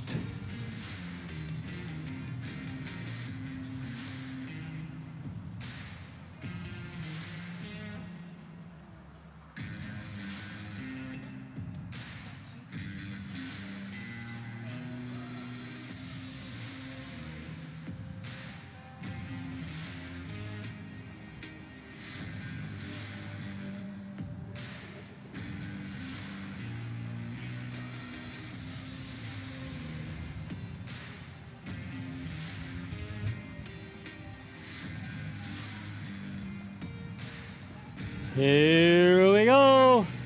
First racer's out. C1 women's class. Sage Donnelly at the top. Sage had a K1 run earlier. Now she's had so much fun. She's going C1. She switches and does a really nice up there in gate 5.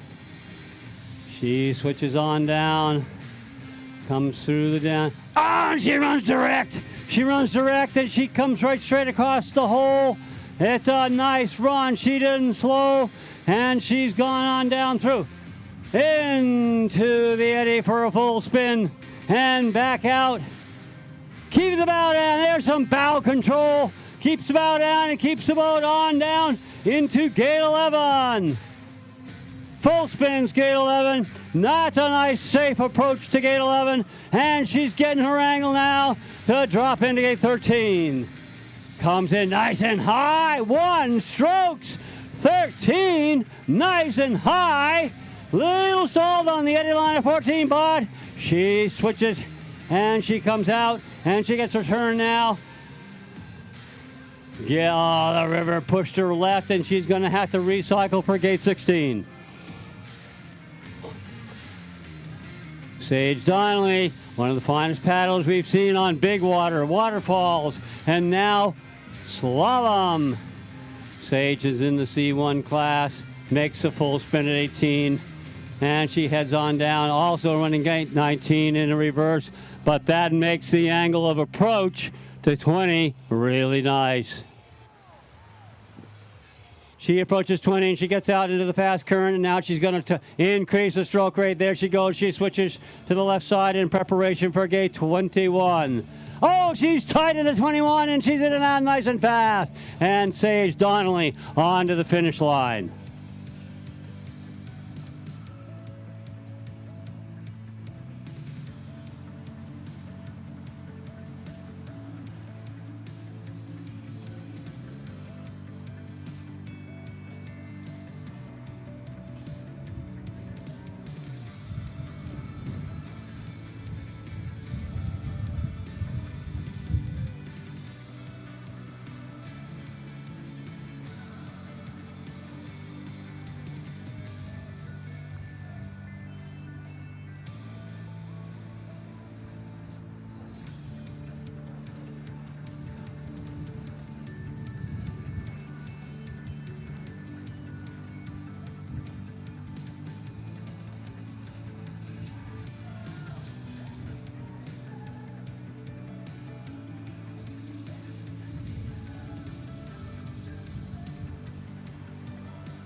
It looks like our next paddler. Looks like Milena Sofia Brazil.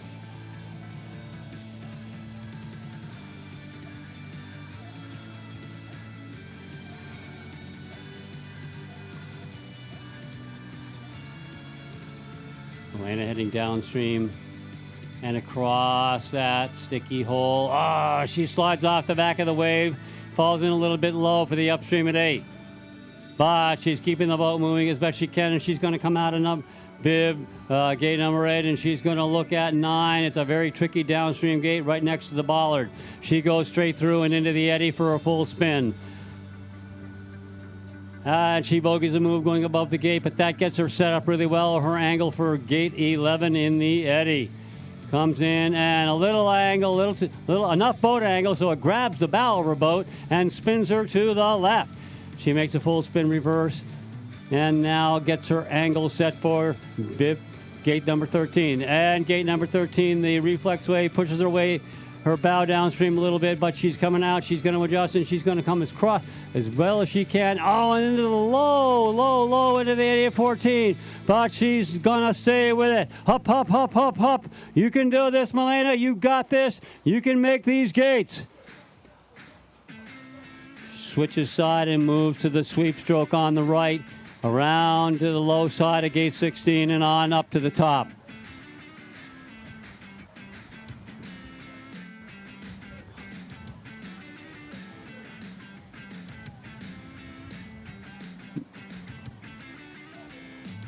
And we look up the course and I see junior paddler from Bryson City, North Carolina. This looks like Carden Etting. It is Carden Etting, bib 20. Carden paddling, K1, paddling, C1, paddling. Oh, she took a nice straight line and then full spin. That was safe.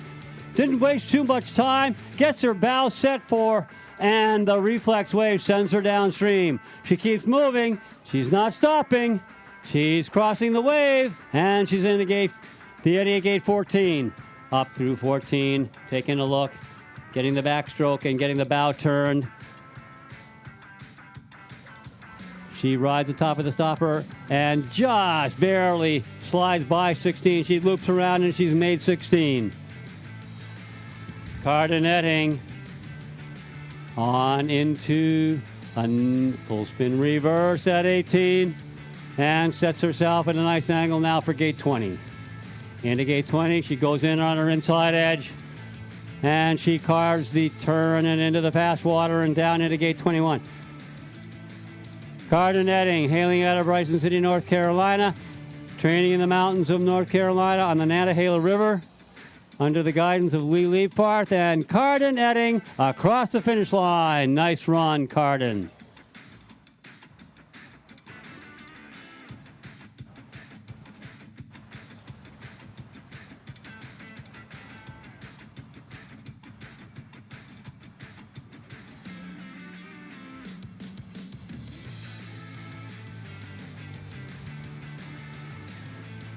Good to see there are paddlers here who are training on that river, on the Nantahala River in North Carolina. Nantahala Outdoor Center has been a hub of whitewater activity since the 70s, the early 70s, when whitewater kind of wasn't a thing. But some people had a vision, and out of that vision grew the Nantahala Outdoor Center. The Nantahala Racing Club has gates hung at the on the Nantahala River, and that will be the site of the age group national championships this summer. That is age groups, juniors and masters. And the juniors and masters will get together, the old people and the young people, at the Nantahala River for the age group national championships in July. This looks like Isabel Altman up there. Isabel Altman is a junior from the Washington, D.C. area and trains with the Potomac Racing Club. Isabel is coming on down through. And she got washed off the back of that wave. She got washed off the back of the wave at gate 8. She's recovering in the eddy, and she's now going to reaccelerate and go on down through gate 9. Opts to go into the eddy and make a full spin. She's going to come out below the gate. And now she's going to have to turn tight to get her angle. She's going to have to get her angle and get on down through. She's got a little bit, not quite enough angle, and she's dropped low into gate 11. Adjust, readjust, gets herself set. She's going to try to get into that eddy as high as she can, but the reflex wave pushes her downstream. Isabel Altman working the currents here. Working hard to try to keep that boat on line. Got pushed a little bit low in 14, but keeps it moving. Hop. You can do this. You got it. Turning it. This is the crux of the course. This great combination. This gate combination at 11, 12, 13, 14. Probably the crux of the entire course. Isabel's now getting herself angled and set up to go into the stopper wave at gate 17. Gate 17 stopper wave. That can stop you. That can surf you. You can get across it. There's no easy way across that stopper wave. Isabel Altman down into gate 20. Isabel's going to go reassess, readjust, and make a plan. Marcella Altman on course, full spinning gate 11, keeping the boat moving. The Altman sisters both paddling 2 classes. They're doubling up here with K1 and C1. Marcella's on course now. She's crossing the tough wave at 14, and she does a beautiful job crossing the wave, keeps the bow light, keeps the edge down, gets across that wave very nicely, and she runs direct onto the top of the next stopper wave, and she is through direct on gate number 16. That was smooth, that was fast, that was clean. Marcella is out, and the current on the bottom side of that wave, center on past the gate at 18. She's having to recycle for that. And on she goes now, gets herself set for the up at 20.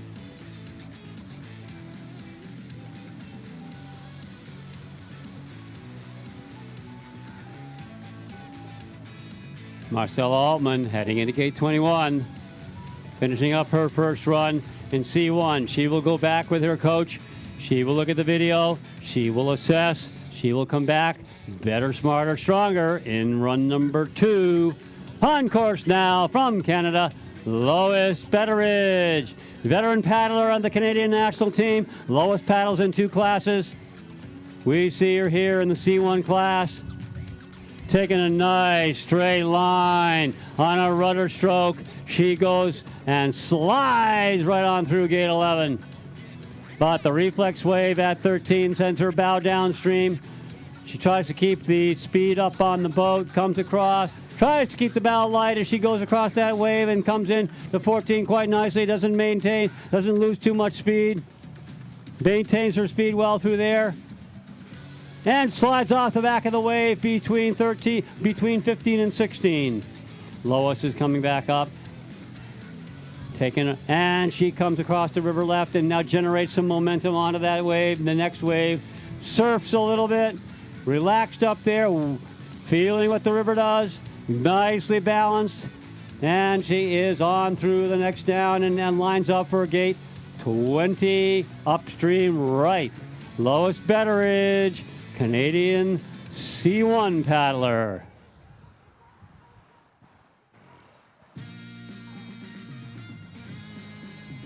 Up next, Omira Maria Neta, Brazil. Omira did 14. Oh, nice and direct through gate 10. Here she comes, accelerating, trying to keep her boat going straight. And she goes deep into the eddy, and has to readjust. She makes a quick spin to get it back out into the fast current and accelerate down into gate 13. Coming into gate 2. Oh, nice turn on her inside edge as she gets into gate 13. Switches edges. Nice carve on her inside edge into gate 14. She had momentum getting across that eddy line, and that allowed her to maintain boat speed. Takes a fast spin on top of the stopper wave at 16 and slides down off the backside of the wave and has to reaccelerate to come back up for 16. Amira Maria can get this done. She's getting it done. She's going to angle herself to line up on that next stopper. She gets on top of the wave and she makes the turn. That's the way she wanted to do that. That was in plan A. Now she gets herself set up for gate 20. In and out on a single stroke. Omira Maria Neta, Brazil, on to the bottom of the course. At the top, we have Evie Leapfarth. Evie holds an Olympic medal in this event. Evie Leapfarth trains out of North Carolina. Born in Bryson City and now training in Charlotte. She is fast. She is got a high stroke deck, signature, high energy, high cadence stroke rate. Evie keeps the boat moving with forward strokes as she gets down through gate 11. There was no hesitation there. Gets reflex wave pushed a little bit down, half a boat length low. Here she comes up. Crosses high into 14. One of the nicest crosses we have seen. She is on the move to the top of the stopper.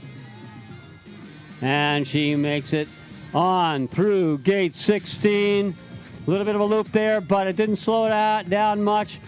Again, gets on the top of the wave. And she punts off the wall and heads for gate 19. Heavy leap forward stroking, keeping the boat going on through gate 20 and on down to the 21. She's going to accelerate down through. She's going to switch sides, draw stroke around the gate at 21 and on into 22 and the finish. Heavy leap forth, Bryson City, North Carolina.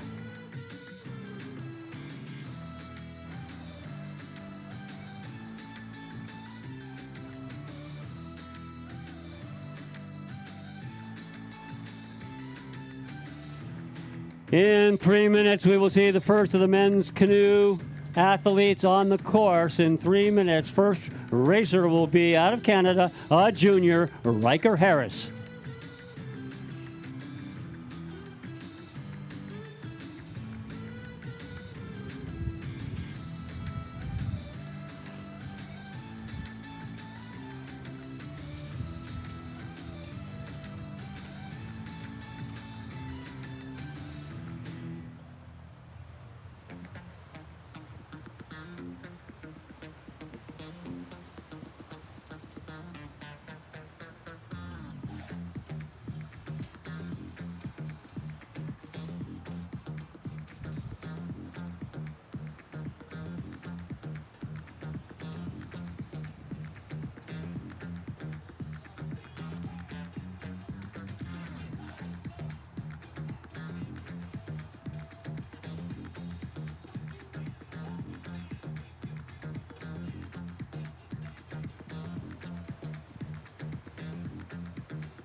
Hands are busy.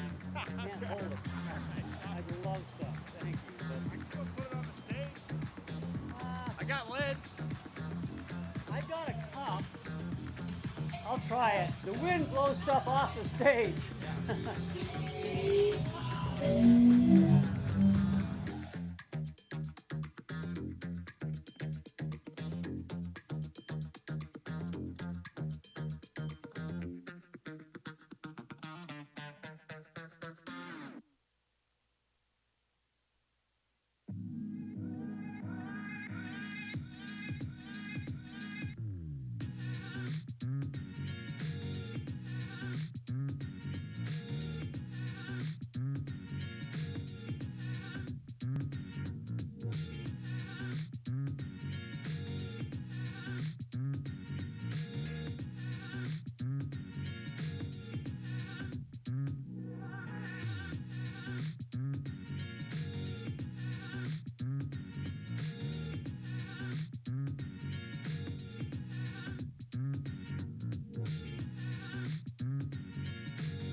On course at gate 4. Riker Harris, Canada. Here comes Riker out through the upstream gate, crossing below the big drop, running direct onto the top of the hole and across into upstream number 8. On the inside edge, he's carving out, and he reverses above the hole, and that allows him to start his downstream momentum a little quicker. He's coming down the drop at gate 11. Ends up with a full spin. Full spin is safe. Full spin gets him settled and angled nice and high into 13. That was boat angle, and that was boat speed, and that was boat edge, crossing that eddy line in the right direction with the right angles. We have the full spin above the gate here. And that set him up so nicely for the stopper. He had momentum. He got on top of the wave. No trouble at all getting on through gate 16. Cross draw pulls him into gate 19. Athletics at its best. Making adjustments, agility and strength out there. Looking at the river, watching what the water's doing. Riker Harris on into gate 21. Oh, we have a paddler who's over. Back up. Looks like Canadian Josh Gavert. Josh Gavert in the Good and Plenty pink and black boat. Down in, he's going to get it into that. He's going to grab that wave. That pulls him across nice and high and into gate 8. He one-strokes gate 8. And he's back out into the current, getting set up for that tricky down. He opts for the full spin in the eddy, comes back out. That lets him get his angle nice. And he turns, and now he'll accelerate. Got an awful lot of angle going down that. He's going into the gate, and he corrects the angle with a backstroke, and that sends him through the gate. Good speed into 13. About a half a boat length low, but he keeps on moving. Josh Gavert across the wave, stalling out in this eddy on the right a little bit. Up, up, up, Josh. He's got this. He can do it. Around he goes, tight on that turn. He now has to try to not slide off the wave, man. The wave slides him backwards. He's on into 16 and making the loop around the turning pole. And there he goes on down, getting his angle now set to get 17 and up on top of the next stopper. He's on top of the stopper. And slides off the back, and he's going to repeat that same kind of move in gate 18. Josh Gavert headed on down the river into 19, getting his angle for 20, and he'll try to accelerate across the eddy line, get deep into that eddy, keeps the boat moving, nice forward strokes, and on into gate 21.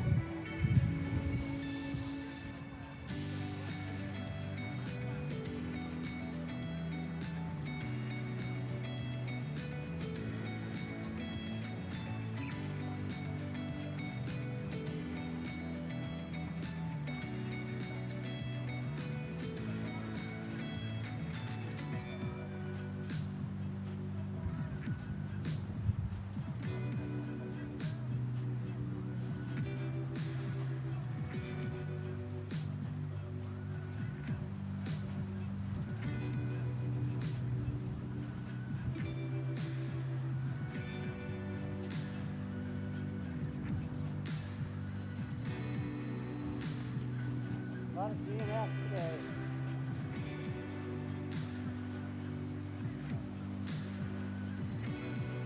Tired. Cold. Tired, cold.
Okay, on course, American Junior, Luca Bond. Luca's getting stronger every year. He's getting more skilled every year. Remember watching him as a little guy a few years ago, and here he is, taller, bigger, stronger. Luca Bond into gate 8. He's coming out of 8 and getting himself set up for this tricky gate at gate 9. He opts for the eddy turn. Nice full spin. Gets him on the right angle. Keeps his bow down and on through to gate 10. Getting his angle set up, coming down the drop. He's going to see if he can scoot across this. Oh, he takes the inside line. That was fast. That was fast. He's across and but the wave sends him downstream, and now he's going to have to attain back up the river left side through that unfriendly eddy. Luca's upside down. Luca's right side up. He's having to readjust. Up, up, up, up, up. You got this. You can do it. Up, up, up. Let him know. Let him know. Let him know he can get this done. Crossing the wave and into gate 13. Luca Bond coming out, buries his bow and gets sent through the next gate.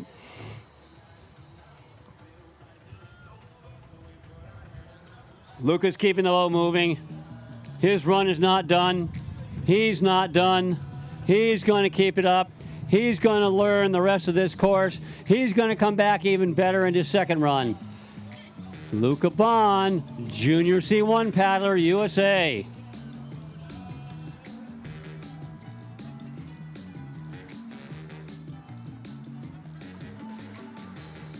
This looks like veteran C1 paddler and C2 paddler. Paddled around the world, raced around the world. From a paddling family, Devin McEwen, Falls Village, Connecticut. He paddles in the cold all the time. This shouldn't bother him. Nice straight line into gate 11. Into gate 11 he goes in into 12. Drops a little bit low, but he keeps it moving on his inside edge. Coming out.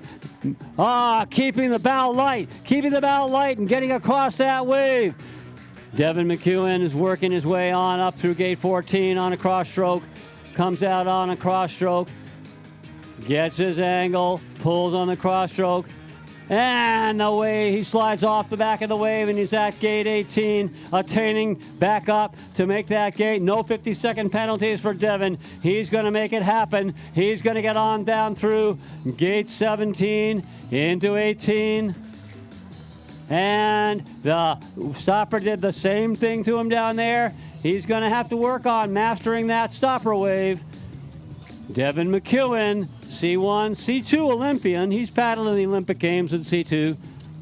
Here he is out in the C1, on into the last upright at gate 20. Devin McEwen, Falls Village, Connecticut.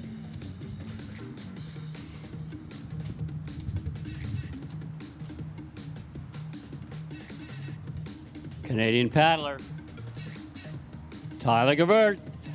Here's Tyler, swinging his bow around, getting in close to the bollards, taking the straight line. He's able to maintain his speed in a straight line through gate 11. Now he's got to turn the boat quickly and get across the eddy line. He comes in pretty nice and high to 13. That was nicely done. Keeps his bow light, and that allows him to cross that wave nicely and get high into gate 14. Comes around, bow down, and he's over.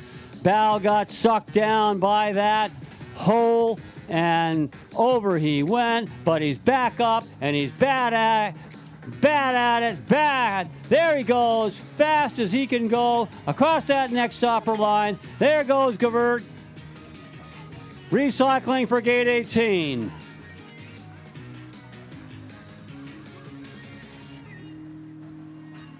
Josh Gavert's headed out into gate 20, the last upstream gate on the right side of the river. Makes a nice dufect stroke, keeps the boat moving on a flat boat, and he's headed down now, the last drop, up left at the bottom. Bow control, an issue down there. The bow pops up. That's not what he wanted to do, but he readjusted and came out and on into the finish.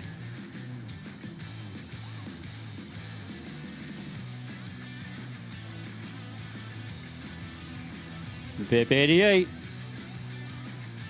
Yaral Soto, Chilean paddler, Soto uses a forward stroke to maintain his line and get on through gate 11 nice and fast. He bows up. He's about a half a boat length down, but he doesn't stop. He keeps the bow light, keeps the edge down, and comes nicely across gate off the wave into gate 14. Makes a quick direct move.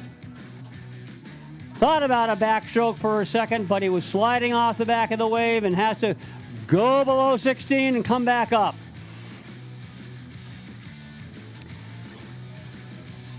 This fast current is going to grab you and send you in the wrong direction if you're not ready. Soto on his way into the last upright at gate 20. He will now try to re-accelerate, get in the fast water, and head into gate 21. Soto, Chile.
Canadian junior Owen McKay coming into gate 8.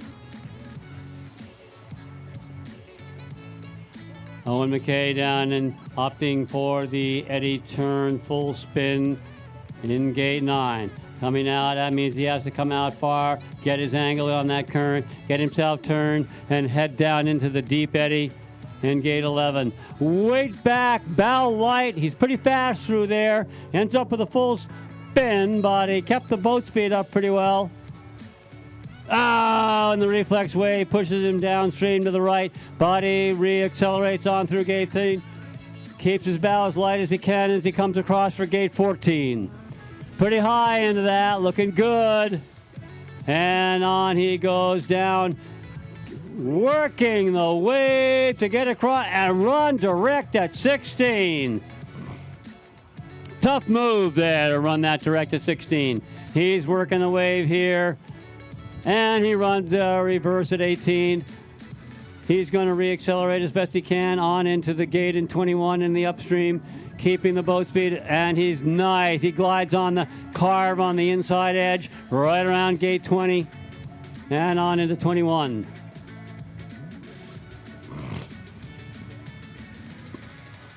On course, Nathaniel Francis. Hailing originally from back east, I understand that Nathaniel is now a student at the University of Colorado Boulder, training with the Colorado group. And he uses a sweep stroke. He doesn't slow down at all. That sweep stroke maintained his speed on through that eddy. He is tight. He is tight into gate 13. He switches into 14. Comes across a little bit low, but that's not going to stop him. Up, up, up, and he is around. Oh, big bow swing, and maintains his speed on the top of the boil. Nathan Francis making it happen. Same thing there. Gets the bow up, keeps the bow light, makes the bow spin on top of that wave. Comes in nice and tight into gate number 20, keeps the boat moving. Nathan Francis headed on down. Last gate, nice, regular upstream gate, leans back, comes out tight, and heads on to the finish line.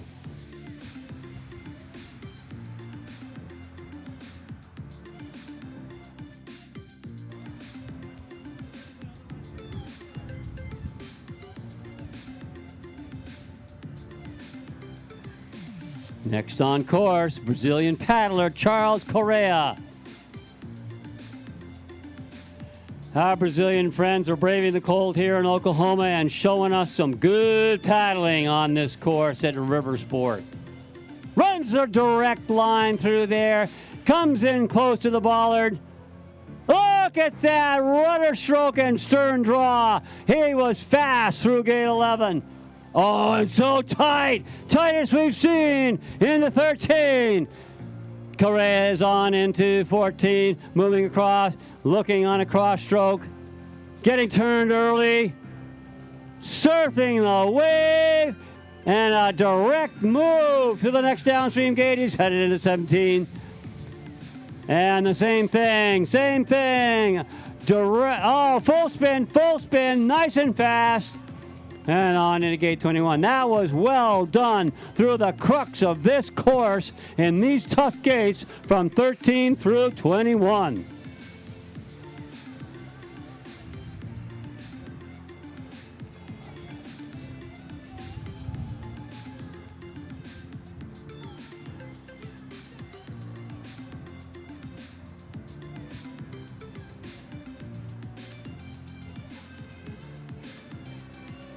On course, another paddler from Brazil, Coa da Silva. Da Silva is on down through, uses that wave to move him to the right, on through gate 8, and spins above 9. That lets him come out earlier. That's a little faster. Straight on into the gate. Cross bow, keeps his line, keeps him moving, gets his turn on the reflex wave, pushes him a half a boat length low. But he maintains a good edge, good light bow, and comes across the wave at 14. Cross stroke, whips the bow around, and slid off the backside of the wave. At gate 16. Gate 16, he makes the full spin, moves himself, braces hard, pulls, catches an edge, but he's not over, he's not done, he's gonna keep going, up, up, up, and he's got a good run at the finish. Da Silva from Brazil. At the top of the course, Australian paddler Lachlan Bassett. Bassett working the current across into up on the left-hand side of the course. Comes out into the fast water and reaccelerates for the downstream. Down the drop. He's going to catch his bow in the wave. Over the top of the wave. Nice high line into gate 8. Nice high line for Bassett. Bassett comes out, switches sides, and he spins above the bollard, above the gate, and that's a little faster way to do that. A little riskier, a little faster. Risk reward. Maintains his speed nicely through gate 11. Comes in high in 13. Bow light, downstream edge down, and across the wave into 14. Nice turn above 15. Keeps his boat, and just barely slid past. Pretty fast recovery there. Readjustment. onto the top of the next wave, does make the turn, and gets through 18. Lachlan Bassett leaning back, nice and tight. Tight in, tight out on gate 20. Lachlan Bassett, Australia. On the course at the top, four-time Olympian Casey Eichfeld. Casey coming from an 8-year-old paddler in Pennsylvania to a dad, employed, full-time athlete, full-time life. Casey Eichfeld. Casey's out and into gate 10, working on bow control over there. He's going to come down. On a rudder stroke, he maintains his speed. Casey's getting his bow turned. The reflex wave shoves him down about a half a boat length. Casey punts off the wall, keeps his bow light, comes across nicely into gate 14. Up onto the top of the wave. And the wave catches his edge and shoots him downstream. He's going to have to re-accelerate now as he gets on into gate 17 and 18. Casey Eichfeld, now based in Charlotte, North Carolina, living and training and working and showing us the best of C1 on this course at Riversport. Casey Eichfeld into the last upstream gate. Way to go, Casey. And our last paddler in this morning session, born in Colorado, now living in Charlotte, North Carolina, Zachary Bug Locken. Locken is on course now and headed downstream, down the drop, catches the back. Oh, catches tight, very tight on that turn, very fast across that wave into gate 8. Bug Locken headed on down and through, turns above gate 9. Nice job. Keeps his bow down at gate 10 and sets himself up with a straight angle on a rudder stroke and a quick backstroke. Gets himself set up to come out into the current. Turns as early. Oh, in the reflex wave, set him downstream about a half a boat length down. Zach comes across on a nice light bow. Good downstream edge. Comes across for the next turn. Up tall onto the stopper. Surfs the wave, but that sets him up. That sets him up. He heads on down through into gate 17, 18. Full spins. Locking on his way into gate 20. Bug makes a one stroke up on there. He gets back into the fast water, and he'll increase his stroke rate to get down that last drop. Cross bow into gate 21. 3 or 4 strokes through it, and on into the finish. Zach Locken, Charlotte, North Carolina. That concludes our morning session.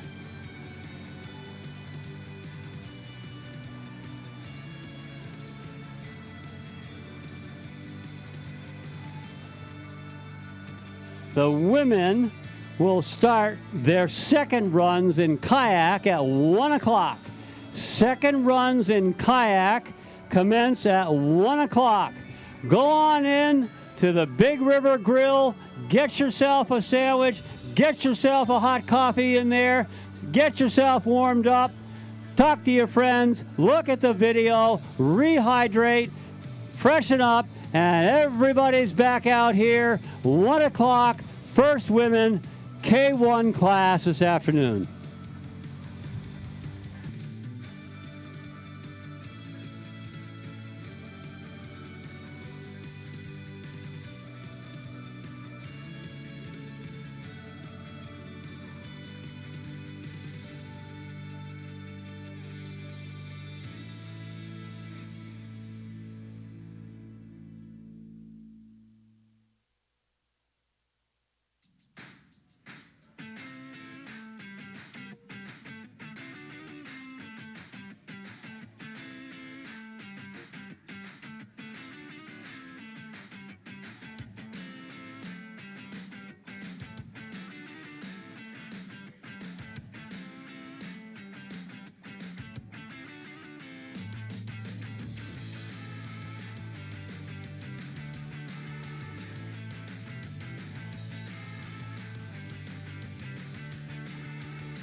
Welcome to the afternoon session and the second run of the ICF ranking race here at Oklahoma City on Sunday. Athletes are doing their warm-ups. Gate judges, all gate judges should be in place. If you are a gate judge and you're not in place, please begin moving to your station. We want to make sure everybody gets judged fairly. So gate judges to your stations. If you're on the way, great. If you're in place, great. Let's have everybody in place. We have got 6 minutes until the start. 6 minutes until the start on a nice spring afternoon at Oklahoma City. It can be 84 or it can be 44. We've got them both in the last 3 days. The full complement, the full experience.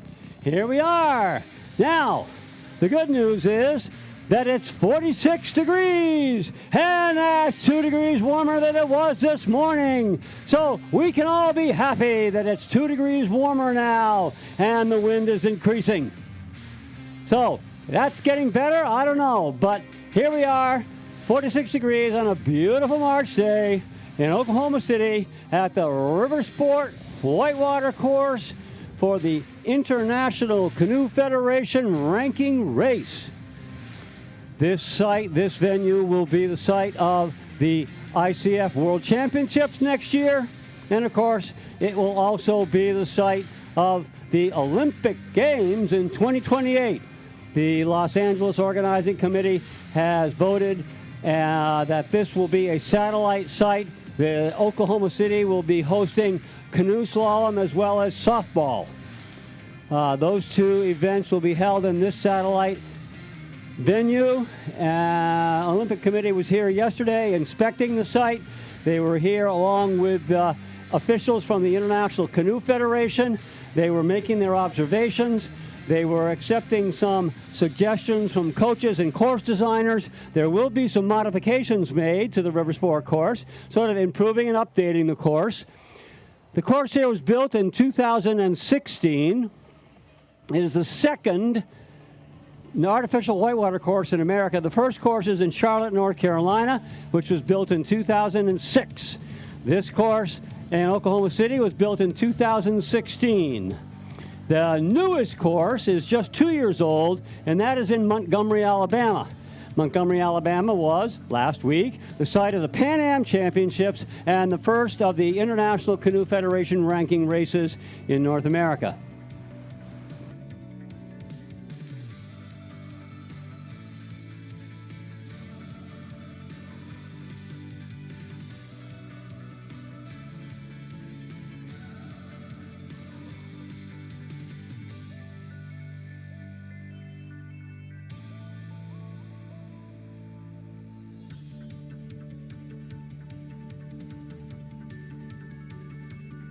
Yes, Richard Fox, former multiple-time world champion and Olympic medalist, was here on course yesterday. I saw Richard here this morning as well. He is the International Canoe Federation representative checking out the course here in Oklahoma City. Richard knows whitewater. Richard's daughters in Australia now are at the top of their game in whitewater slalom, both K1 and C1. Richard was inspecting the course. He was touring with the Olympic Committee.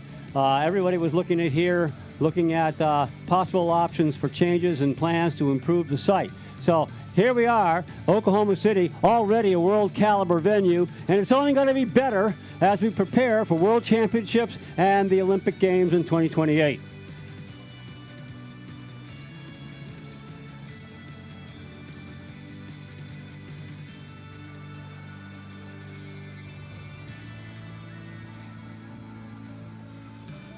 Whitewater certainly has come a long way since the 1940s and 1950s, when the courses were a half a mile long, 30 gates, and times of 5, 6, and 7 minutes. Can you imagine paddling as hard as you can go through slalom gates for 7 minutes? Courses now are generally, fastest men are around 90 seconds. Fastest women around 95 to 100 seconds. And that's a shorter race. The athletes train differently. You don't train the same for a 3-minute race as you might for a 1.5-minute race. So there's more power involved. There's more lactic tolerance involved. There is more speed involved in their training these days than there ever was before. When you've got a 5- and 6-minute course, you've got more of an endurance event, and cadence can't be as high, but the feel's the same. You're on whitewater. You're making turns into eddies. You're making negotiation of upstream gates. You're making the negotiation of downstream gates. Much the same idea, much the same feeling, same kind of folks. People who accept adventure, people who accept the challenge of the only sport in the world where the playing field is moving. That doesn't happen in figure skating. That doesn't happen in football. That doesn't happen in baseball. But in kayak and canoe slalom, you have a moving playing field. At no run will that wave at gate 17 be exactly the same. At no point in the day will that eddy line at gate 14 always be exactly the same. It means that the canoe slalom athlete has got to adjust. They've got to read the water. There's a lot more involved than just running down the track. The track is moving. You're on that moving track. Catch your edge the wrong way, and the track will put you into the wrong place. So, whitewater, a moving playing field, a dynamic medium, paddler, river, working together to make runs that are fast and clean. Clean means no touches. All right? You're trying to get through these gates without touching any gates. You're trying to get through these gates without missing any gates. If you miss a gate, 50 seconds. That's right, 50. 50 seconds are added to your time for any gate that you miss. For any pole that you touch with your helmet, with your hand, with your paddle, with your boat, with your shoulder, with your PFD, any touch, 2 seconds are added to your time. 2 seconds. So the idea here is to get through the gates, be accurate, be fast, be clean.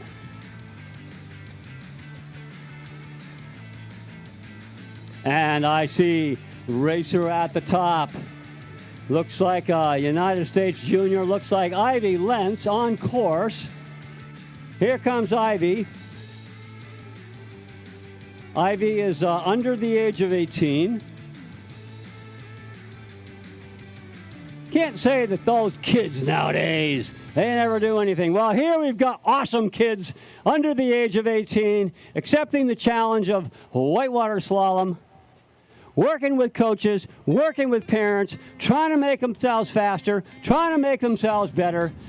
They build a team around them. It's that team around them that helps them come out here and do their best. Here's Ivy. Ivy makes a turn above gate 9. Gravel is probably the faster way to do that. Here she gets lined up in the drop at gate 11. A sweep stroke and a backstroke keeps her running forward. She comes out. She takes the low line out. The low line takes her fast to the next gate, and she drops about a boat length low. Ivy's going to keep the power on. She's going to keep the paddles going. She comes across the wave. The eddy line grabs her and pushes her back. Let's go. Up, up, up, Ivy. You can do this. You got this. You got this. Ivy Lentz, USA Junior. Ivy got pushed down below gate 16, and she's coming back up to loop for that gate.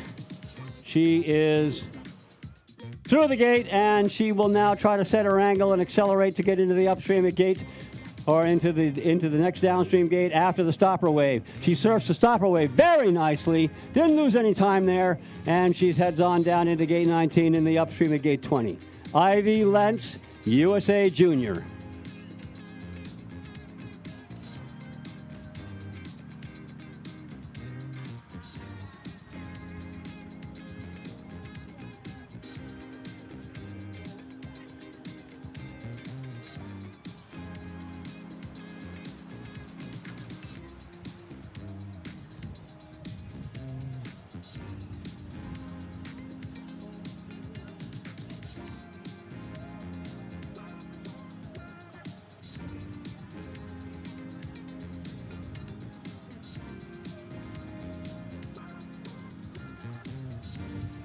Looks like bib number 22, Milena Sofia, Brazil.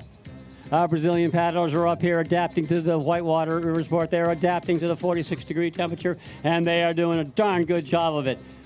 We can see excellent execution of their technique in these gates. Bib 22 from Brazil.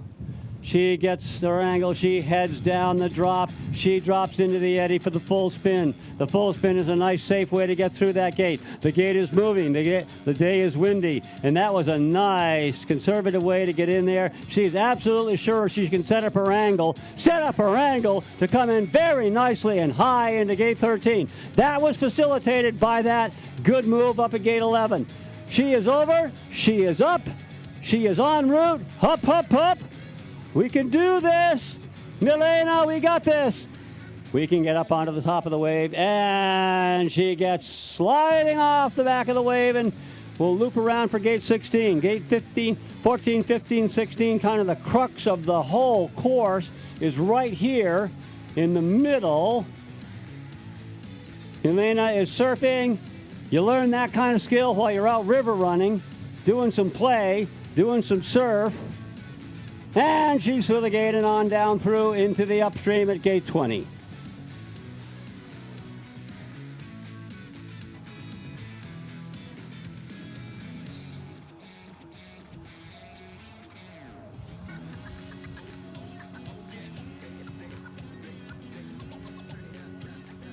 Looks like Carden Etting, USA Junior, in the middle of the course, dropping through into the hole and getting her bow turned to the right.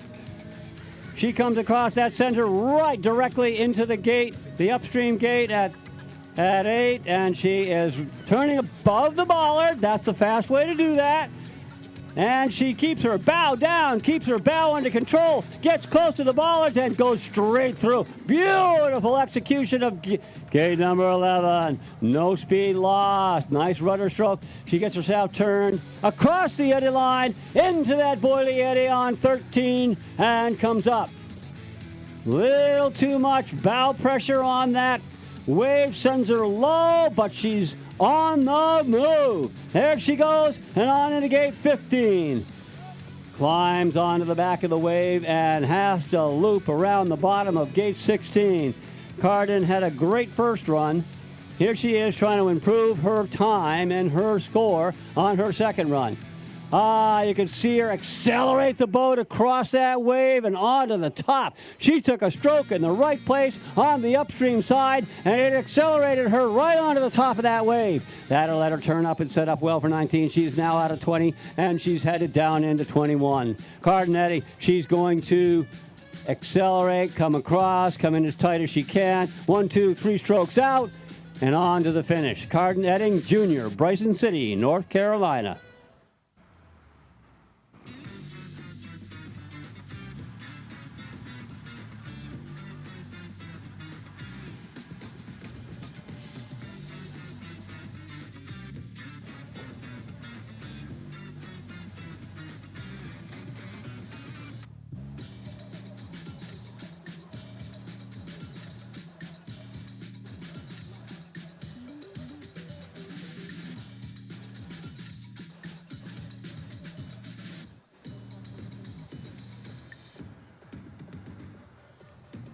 Next up, in gate 8, a junior paddler. She's under 18.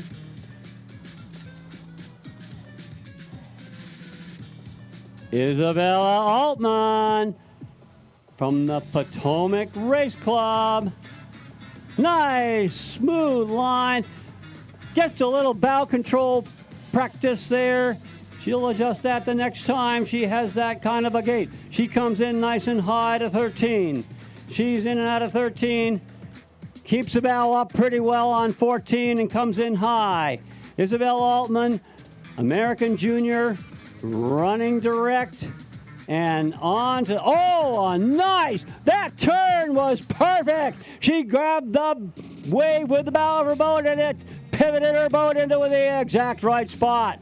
Well timed, well done. Isabel Altman into gate 20. She's going to try to be as tight as she can. 1, 2 strokes through and out into the fast current, headed toward gate 21. Next at the big drop in the middle, coming down through gate 10, Florencia Aguirre Gonzalez from Chile. That sweep stroke on her left kept the boat moving, kept the bow down, kept her on through gate number 11. That nice sweep stroke on the left, and her angle in the 13 is awesome. She comes through 13. Bow gets swept a little bit, but she's still on line for 14, keeping it going. Florencia Aguirre Gonzalez heads down onto the wave, and washes off the back. But she's going to dig for it. Hup, hup, hup. Let her know you appreciate her efforts. This isn't tennis. This isn't golf. This is whitewater. You can shout. You can cheer. Let Florencia know you appreciate her effort out there. Hup, hup, hup, Florencia.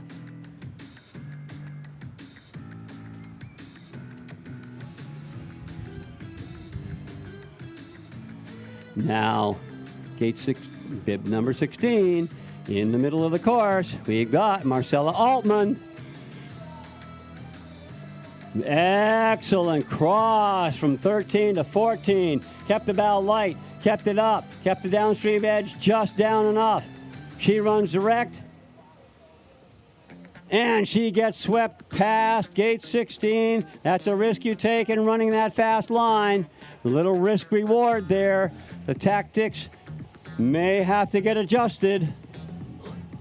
Nice full spin, keeps the boat gliding on through gate 19. Excellent, 2-stroke up in 20, back into the fast current and accelerating for the last upstream gate. She'll try to come in as tightly as she can. Oh, a little too tight with the bow up there maybe. That'll give the judges some work to do, and she heads on down into the finish line. Marcella Altman, U23 athlete from Maryland.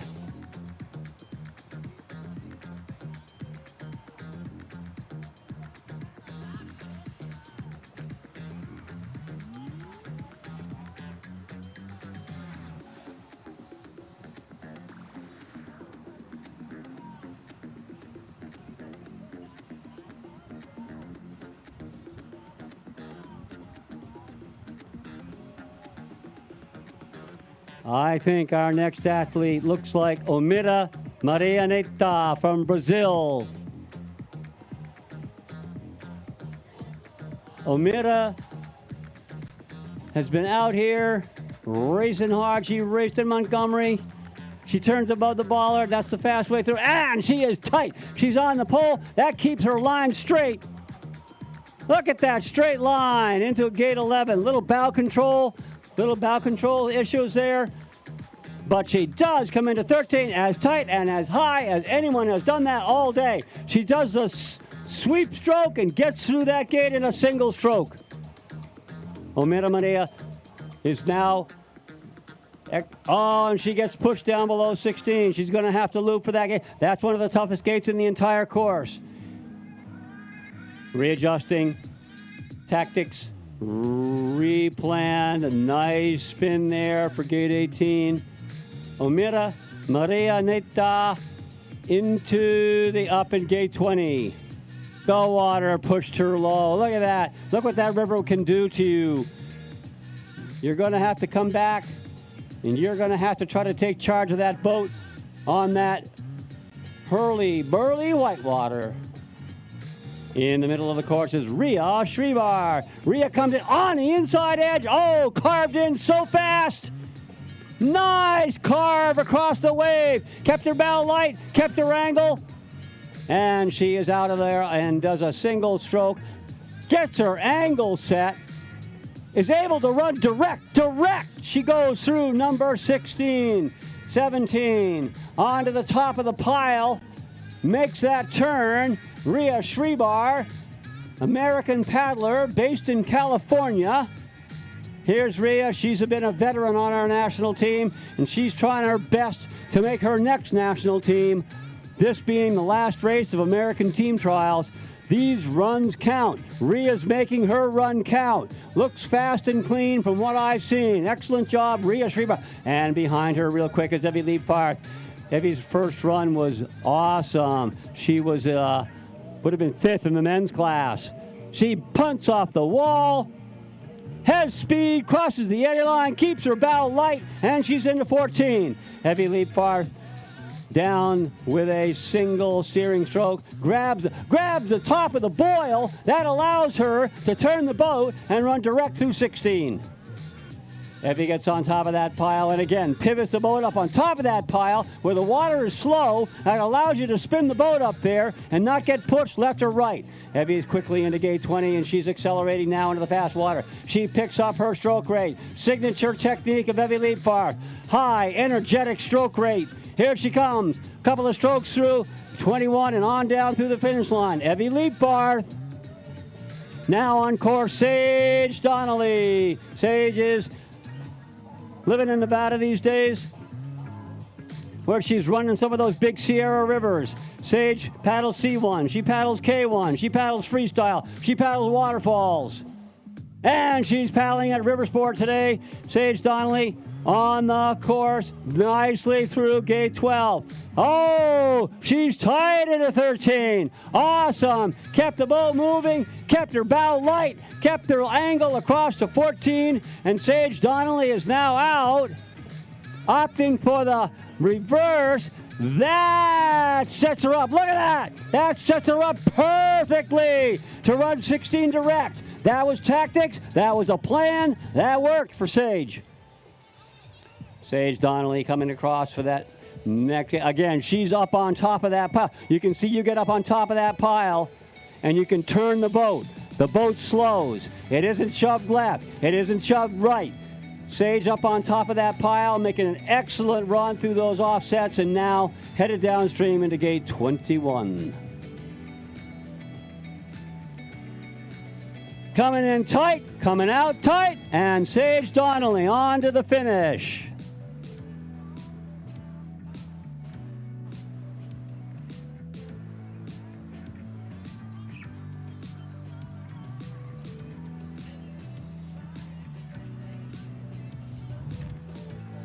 We've got 4 minutes until the start of the men's race. 4 minutes to the start of the men's race. A lot of the athletes you've just seen in the women's kayak class are going to go on down. They're going to get a bit warm. They'll probably have something to drink. They'll probably warm up a little bit in their canoes because a lot of the women you've seen in this class are also going to paddle in the C1 class. The International Canoe Federation is holding ranking races all over the world. We've had ranking races already held in France. There have been ranking races even on Reunion Island, which is out in the Indian Ocean to the east of Madagascar. They've got a whitewater course down there, and I know that the Slovenes and some of the French and others were down there participating in a ranking race, which of course was in warm weather back in January. Slovenia will hold their first ranking race in Solcon next weekend. There will be ranking races held at Markleberg in Germany in the month of April. The Germans aren't using the Augsburg course this year for their selection trials, but they are using Markleberg in one other course. The Slovenes will have races in Solcon and then at the Burley course in Tautzen. The Italians and the Austrians will be joining them for their team selection races in both of those locations, in Solcon and in Tautzen. The Czechs are conducting their selection races this month as well, the end of this month and, of course, in April. The Czechs will be, there are many courses that they'll be using in the Czech Republic. Czech Republic has these types of courses all over the country. That's one of the reasons the Czechs are as good as they are. The French have had one ranking race. They will have another ranking race later next month. The ICF is promoting these ranking races to have more races worldwide, more races, more visibility, more opportunities to train, more opportunities to share information. and maybe motivate some young paddlers to get started. The ICF would like to see more youth development in the sport of canoe slalom. If you are a local person here, you can come here to River Sport and sign up for canoe lessons, kayak lessons. You aren't going to start out on this whitewater course. You're going to start out on flat water, not whitewater. You're going to start out on the flat water out in the river out there. You're going to go with the proper equipment. They're going to set you up with a boat and a paddle and a spray skirt and a PFD, personal flotation device. You're going to go out there with all the safety equipment and you're going to learn basic skills. Basic skills will take you to some easier rivers. There is an easier course here on the other side of this hill. And after you've had some basic instruction, under the guidance of instructors and safety people, you may start down the whitewater on the north side of this hill. But you can learn to paddle, kayak, and canoe here at River Sport OKC. If you have a niece or a nephew or a granddaughter or a grandson who wants to learn kayaking, they can do it right here. Go in and see the folks in the building, talk to the staff at River Sport, see if you can get yourself signed up for instruction, beginner instruction, with all the proper safety equipment, all the right whitewater gear. And we've got first boat out of the start on the men's kayak class. It looks like Finnegan Blackburn, a junior from Colorado. This would be a balmy day for these boys who train in Colorado all the time. They've been breaking ice all winter long to train in Lyons, Colorado. They've got great coaching up there in Colorado these days. Even their course isn't big, burly whitewater, but boy, can they get good and get strong. Working on that flat water course in Lyons really helps these kids develop as athletes. On course now, Finnegan and Blackburn coming down through gate 10. Opts to turn above the bollard. Comes out tight. That's fast. That's risky, but it's what he wanted to do. And one backstroke keeps his bow going straight. And Finnegan Blackburn gets himself set up nicely for gate 13. He comes in nice and high, got to cross that eddy line. The bow is swept a little bit, body's in fast. He maintained his speed across the eddy line. He's come out and now he's going to make that one stroke. He's trying to climb up onto the top of that pile. He makes it. Look at that. That was awesome. That was awesome. That was fast. Up onto the top of the pile and right into the right direction. Surfs that one a little bit, but really well done into 18, and he's now into 19. Makes one adjustment, stroke for his direction. Now he's going to try to accelerate across that hole and into the eddy. Slides off the back of the hole a little bit. Comes back up, but it's not quitting. Hup, hup, hup. You can shout. You can encourage. You can give him a cheer. Clap your hands. Finnegan Blackburn. Our next paddler is not even 14 years old yet. He's in the U14 class. He's from Canada. Griffin Harris. There's Griffin. Working hard, buddy, to keep the bow downstream. Nicely done. He's going to bogey this, and he's going to go around the top because that's going to help him get set up for that next gate and get his angle. There's the angle set. Gets his angle set. Look at that entry. Awesome entry into gate 13. Griffin Harris, under 14 athlete, carves across that wave and maintains his speed into the eddy on the right at gate 14. He looks out. You can see him plan. You can see him focus. You can see him look at the water. He's making his plan, and he's opting to go around the bottom of 16. He's going to turn in. He's going to try to get himself back up on the river left side. That attainment. Hup, hup, hup. You can do this. Griffin, hup, hup, hup. Give him a shout. Give him a clap. Help him get back up to gate 16. Another U14 athlete, Vance Lentz from the USA, hot on his heels. Vance makes a nice cross A fast cross. Wrestles with the eddy a little bit, but nonetheless, that cross was great. And he stops in the stopper. He tries the back ferry. It's not exactly working, not what he had planned, but that means he'll have to readjust. Put up your hands for this under 14 athlete. Put them together. Give him a shout. Great job through gate 16 for Vance Lentz. And hot on Vance's heels, Josh Gavert from Canada. Josh comes in, cars on the inside edge. Nice into 13. But the bow gets swept. He had a little too much bow pressure, a little too much edge on that.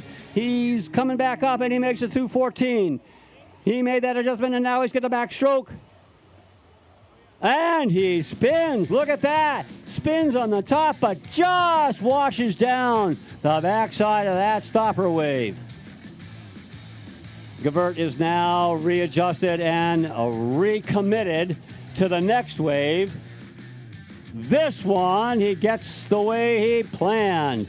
He surfed that wave. It took him right into the gate at 18. Josh Gavert on his way down, heading on down to the upstream gate at 20. Coming down into gate 11, veteran team trials paddler Ethan Van Horn. Ethan looks like he's having a pretty good run here. Comes in a little bit low, but he's going to try to keep the boat moving. He's going to try to exit. Bow got swept a little bit. It's tough. It's hard to get out of 13 with the right angle. Very, very hard. The least little bit of angle on that, and it's going to send you downstream. But wow, did Ethan do 16 nicely. Again, up on the top, gets his direction. Nice pivot. Body slides off the back of the wave. Again, the river's unforgiving. The least little mistake can throw you on the wrong side of the gate. Ethan's going to have to readjust and come back at it with plan B. There he goes, plan B, and heads on into gate 20. On course now, USA under 23, Oliver Hepner. Oliver Hepner heads on down. The eddy pulled him past the gate. That was not his plan, is my guess. But he's not going to give up. Hup, hup, hup. You got this. You got this. You can do this. That's right, everybody. Give him a shout. Give him a cheer. Applaud that effort. And he is into the upstream gate at 13 on a very unfriendly eddy. He did keep his bow light. That allowed him to cross nicely to 14. And here he is. Catches up on, look at that. He made it to the top of the pile and made the boat turn in the direction he had planned. That was well executed at gate 16, and he's now down doing a very similar move. Nicely done at gate 18. Into 19 and on down he goes. Nick Najavon, Colorado paddler. Here comes Nick. Nick's been getting faster, better, stronger every year. Oh, and that is that's the tightest, nicest entry we have seen into 13. Nick Najavon, Colorado paddler, out onto the water. That's what happens, a little too much edge, you know. The amount of edge is a very fine line. That edge kind of threw Nick in the wrong direction. That wasn't in his plan, and now he's making a new plan. Getting his angle. Getting set. Nice on top of that pile, and that's what Nick wanted to do there. Super run through gates 18, 19, and 20. Looks like it was fast. On he goes into gate 20 dock. Nick Najavon, Colorado. Next up, Gerson Teres de Oliveira. Oliveira is now coming down into, and a tight entry into 13. Look at that. Look how light he kept his bow. He used that wave to help him get across. That's called using the water, not fighting the water. Kept his bow light, got into the right spot on the wave. Oliveira now comes around. Gate 16 has to loop for that gate, and now sets his angle at 17. He's going to try to do the same thing. And he does. He's able to make it on top of that wave, finds that calm spot, and makes his boat turn. Beautiful job there for Oliveira. He's a junior, all the way up here from Brazil. Great to see these juniors here preparing themselves for Junior World Championships in Foix, France in July.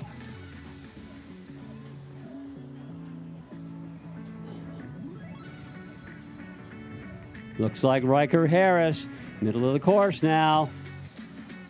Look at that sweep stroke on his left side. That sweep stroke on his left side kept his bow down, kept his bow headed in the right direction. He's now turned high. Oh, and he's in and out. High, tight negotiation. He comes around gate 14.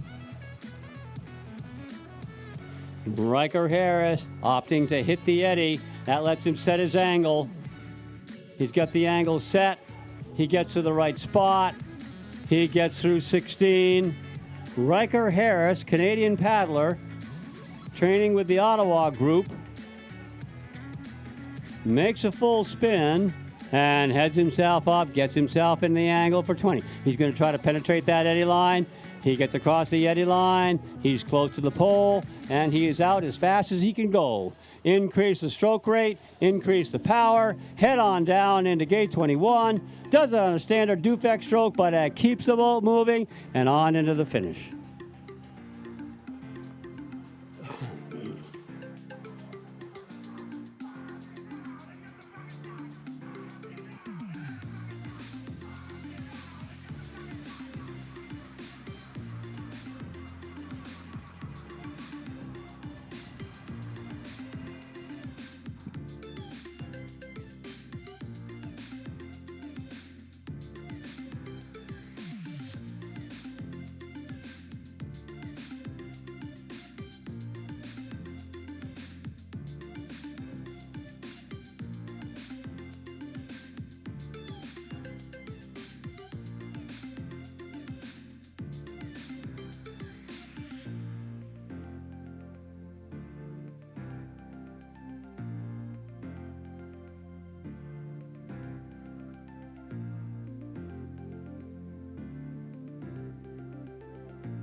I believe we have a Brazilian junior on the course here.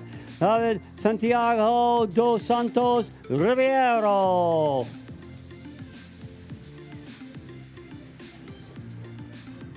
David Santiago is through the upstream on the river right and headed down to gate number 9. He opts to get into the eddy. That's a nice, safe way to do that. No doubt that you're going to make it. He bogeys the move and comes out around the top of the gate, but that does set him up very well for his angle here. See that sweep stroke on his left? That kept his bow headed in the right direction. He gets turned early. He comes in nice and high, 13. Keeps the boat moving, keeps his bow light. Oh, and he gets stalled. He got a little stalled, not quite enough angle getting into that eddy, but he does re-accelerate. And here he is on the very tough move at gate 16. David Santiago is forced a little bit low, but he hasn't quit. He is now down through 16 and headed to 17. This young man from Brazil is working hard out there, working hard at Oklahoma to make it onto the Brazilian junior team for World Championships at Foix in France in July. Travel the world and work hard. That's what these athletes have to do.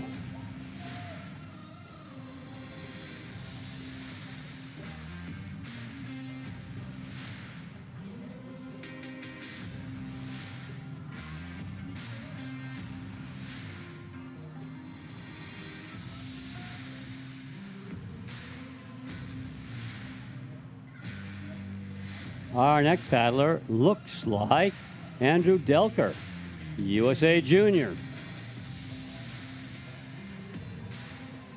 Andrew's been out here racing whitewater slalom for a couple of years now. Every time he comes down the course, he gets just a little bit better. That's the name of the game. This is about learning. This is about conditioning. This is about technique. This is about planning. This is about supporting each other. This is about building a support team. All good things in life. And they're applying it to what? That was fast. That was a sweep stroke on the left. That kept his boat gliding in the right direction. It does make the entry into this a little bit hard because sometimes you generate a little too much speed. That speed and the angle wasn't quite what he had planned, but he makes the best of it and comes across as high as he can for gate 14. Andrew is out of gate 14. He's back out to probably the fastest water on the whole course right there.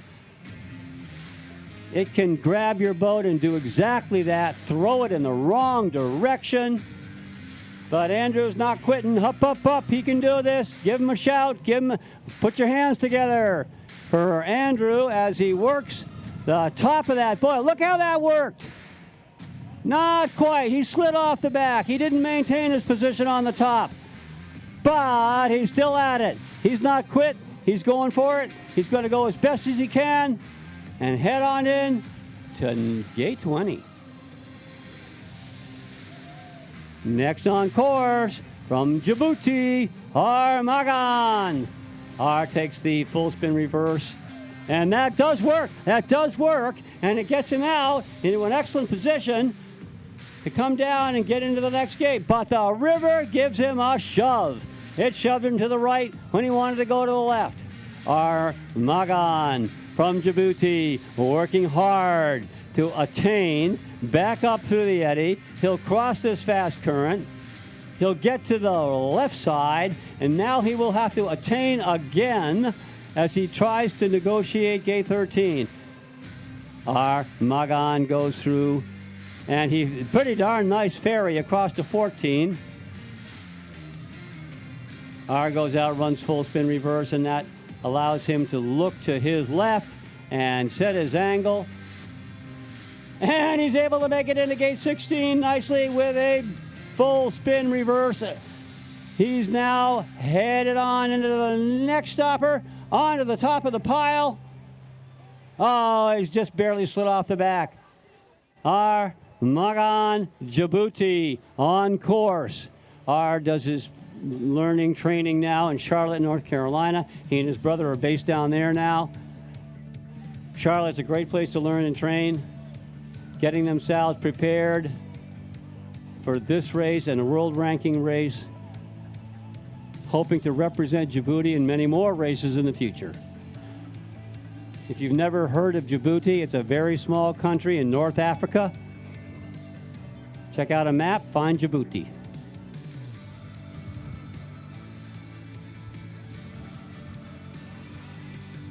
George Knorr, here we go, Canadian paddler. Oh, that rudder was perfect. That was placed exactly right to allow him to maintain his speed and not drop too low.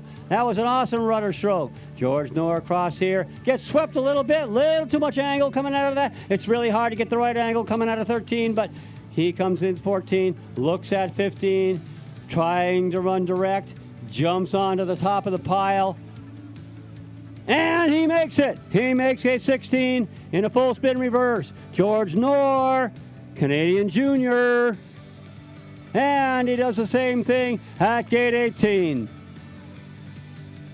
George is having a good run. Inside edge carve. Boat stays moving. Out he goes at gate 20 and into the fast water.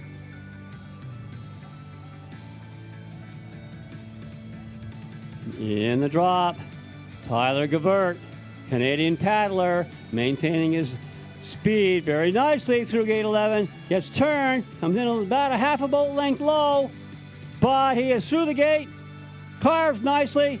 He's going to keep the speed up. Look at that. The helmet keeps moving forward. You can tell he's moving forward by watching the helmet. Surfs the wave. Oh, what a nice execution of gate 16. Tyler Gavert having a good run down through here, doing it the way he wanted to. That was in his plan. He's coming down now and headed into gate 20. He's going to try to get into this gate as high as he can. Yeah, it's pushed a little bit low. 1, 2 strokes on Peru. And now we'll reaccelerate for 21. Slovakian-born Canadian Michal Smisko, a junior paddler out of Chilliwack, BC. That little backstroke sends him in the right direction. He takes the fast line out, and he gets in high. Both the fast line and gets it high. Keeps his bow light, comes across for gate 14. Michal paddling hard. He's got to get up over that. Oh, and bow control becomes an issue. The water, usually what the water did, grabbed his stern, sent it down. What's going to happen? Bow's going to go up. Michal slides off the back of the wave at gate 18.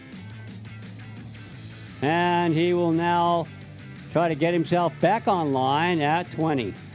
Ah, nice sweep. Single sweep stroke gets him through the up at 20.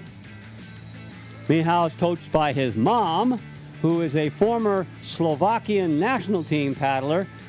They are residing in Chilliwack, BC. Canadian national team trials will be in Chilliwack this year. This is the last race of the United States team trials selection. Scores will be added and averaged, and the top 3 with the best points and the best percentage back from the winner will be selected. The National Trials Awards will be presented today. At the end of the race, if you want to see who scored the best points, the National Team Selection Awards will be held today after the race in the building headquarters over here at Riversport OKC. You know, athletes work with their coaches to set goals. Sometimes that goal is make a national team. Sometimes that goal is improve your world ranking. Sometimes that goal is to just at your local course be able to run that boilie eddy on a single stroke upstream. You're setting goals that are difficult but attainable, and you're working with the coach and your support system to try to achieve those goals. Everybody out here has their own goals. Not all the goals are the same. Some people know they're not going to make the national team, but those people know that they're going to get better, stronger, faster by their experience here in Oklahoma on one of the more difficult whitewater courses anywhere. This venue, because it's here and in place and ready for athletes, has been selected by the Los Angeles Organizing Committee for the Olympic Games in 2028. Instead of building a new course for millions of dollars in California, the Californians simply looked at this course, and after some discussion, both with the City of Oklahoma, City of Los Angeles, City and County of Los Angeles, the decision was made to have this satellite venue as an Olympic venue. And so it is that Olympic athletes will be arriving in Oklahoma City in 2028 for the Summer Olympic Games here it will be staged in Oklahoma City.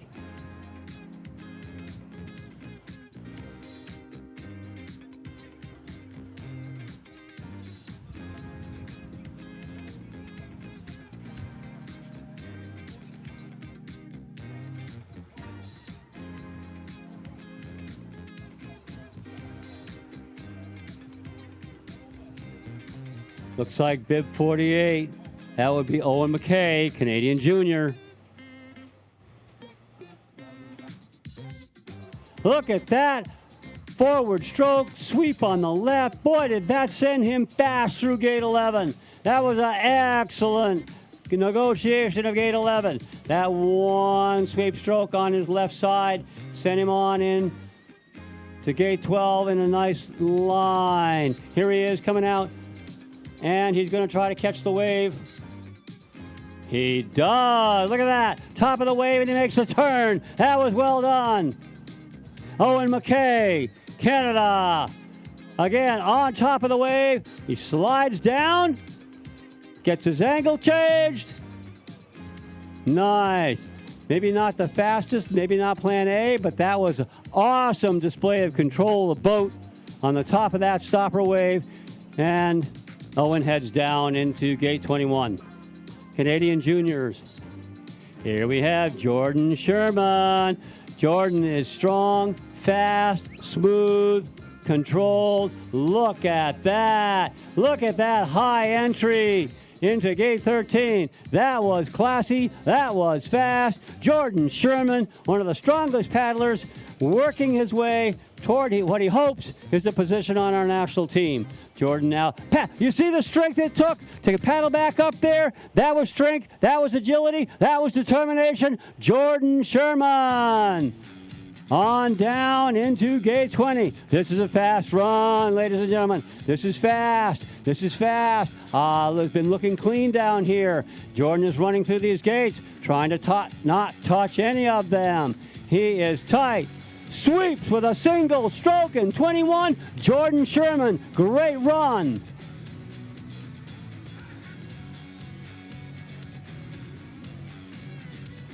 Lachlan Faraday, nice and fast. You could see that rudder stroke kept him on line. Oh, and he gets the angle set nicely. Fast and tight into gate 13. One of the nicest we've seen. He did that last time. He's got that move wired.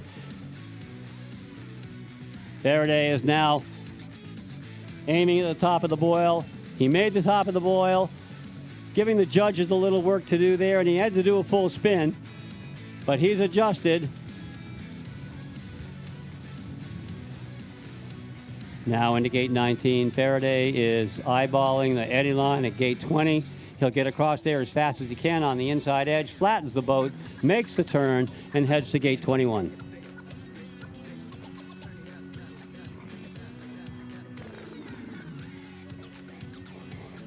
Looks like Nathan Christensen, Canadian U23, uses that rudder stroke to get himself into the gate. Calmly sets his angle. Look at that. Look at the control. Look at the poise. Nice tall posture. That allows him to move. That allows him to use his body to control the boat with the whole body, all the muscles. Nice and tall and straight. And he is out and now down into the very difficult move at gate 18. Gate 18, he gets on top of the pile and he gets the turn made nicely. On into gate 20. Nathan Christensen, Canadian U23.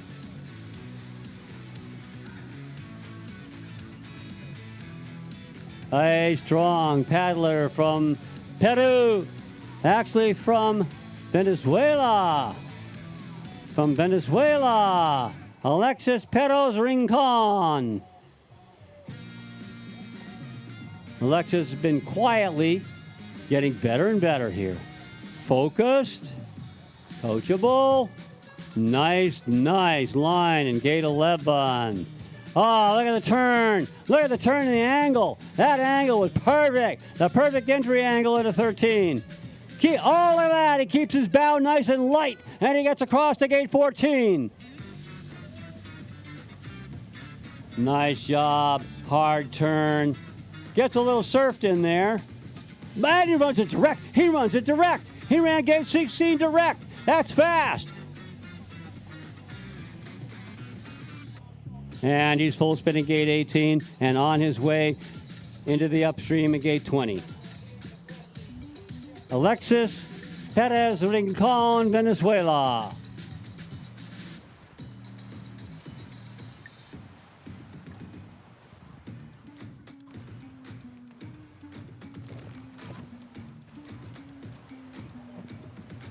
Mark Zelanka, tied into gate 13. Mark's been working on that move for a week now, and he's got that gate 13 line just the way he wanted it to. Look at that little backstroke slowed him down, and it set him up. That little backstroke slowed him down and set him up just right to get on into gate 16. That is a little bit of less is more. You don't just try to power full speed all the time. Once in a while, you back off a little bit, and it lets you reaccelerate better the next moment. Mark Zelenka on the course. Next on course. Looks like Kyler Long. It is Kyler Long. Look at that speed he carried through gate 11. Kept the boat moving with a forward stroke on his left side. Gets a tight angle. He's in and out in a single sweep stroke. Keeps his bow light. Inside edge at gate 14. And Kyler Long is coming out. He makes the turn hard, comes to the pile, rides the pile, runs direct at gate 16. Now you're seeing the pros. Here they are. Strong, precise, fast. Kyler Long from Idaho getting on into gate 20. Kyler had a great race on Friday, one of the top K1s, and he's trying to do the same today. Look at that! Sweep stroke, one sweep, and he's out of 21. Kyler Long, Idaho, great run.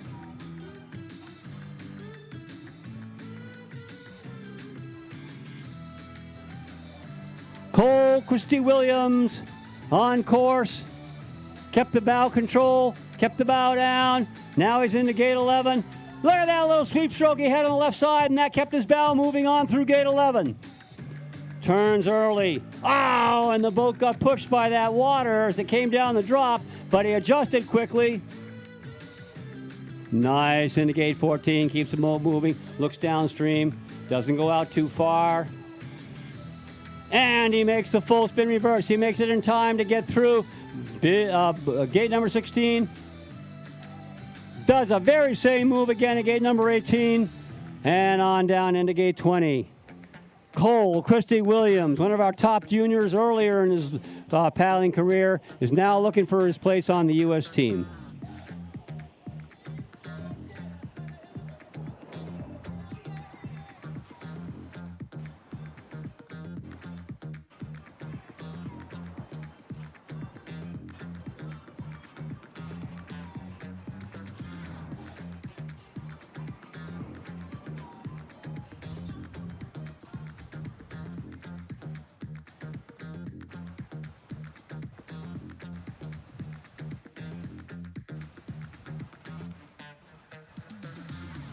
Canadian paddler, Mile Rivard, Canadian senior, training with Rivard, training with that group out of Ottawa. They've got great training facilities, racing facilities there in Minden. Nice cross on that wave. Look how high he gets into that upstream gate. Coming out. Look at the fast cadence across there. Sometimes you need to change gears, you know. You go from first gear to third gear and increase the RPMs. And he is across there. Nice turn. Gets himself out. Now watch. Gets his angle set. Look how high the angle is. Oh, Rivard has got that move. Look at that, how he keeps the bow light up and doesn't get caught by the current. He comes out. Hard turn.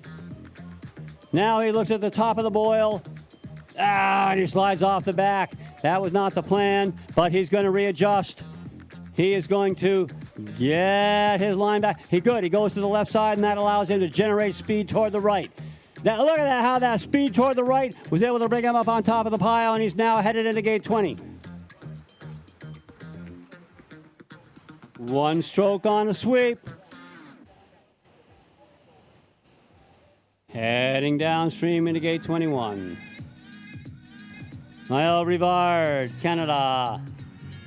Up in the middle of the course now, Andres Echevarria Olguin. Andrej. Look at that one stroke on the left side. Kept his boat moving. That was fast. Look how tight. Look how tight. Nicely done. He did that in the first run. He understands that move. He understands the water. He understands his boat. He is ready to negotiate the next hard stopper move.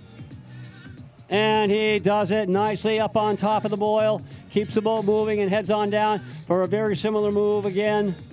Again, up on top of the stopper wave. and into gate 20. Andras Echeverria Ogin with a nice fast run here at the bottom of the course. Andras had an awesome performance yesterday in the motocross, so these athletes are versatile. They can be fast in motocross, they can be fast in slalom. Running direct, looking good. Kalen Friedenson, here he comes, taking the close line. That one stroke and then a little bit of a rudder stroke takes him on through, gets his angle set. Tight angle into 13. Kalen Friedenson comes out, keeps the bow light and comes across, carves on the inside edge and tries to keep the boat moving through 14. He comes out, makes the quick turn, stays on the inside. That takes him across the wave so he can run direct through 16. Not many people have been able to run direct through 16. Kalen Friedenson comes out.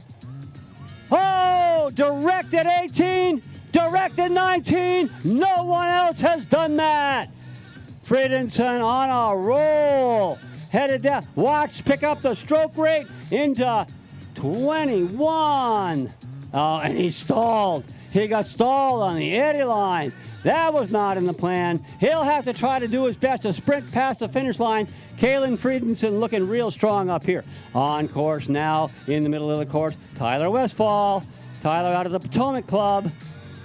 And Tyler does a nice job of keeping his speed, getting his angle. Oh, tight, moving, carving hard into 14. Tyler Westfall. All right, Tyler's coming down. He grabs, and he gets through gate 16 nice and clean, and he heads on out, moves to the left so that he can gain some momentum, moving back to the right. That right momentum takes him on and through gate 18.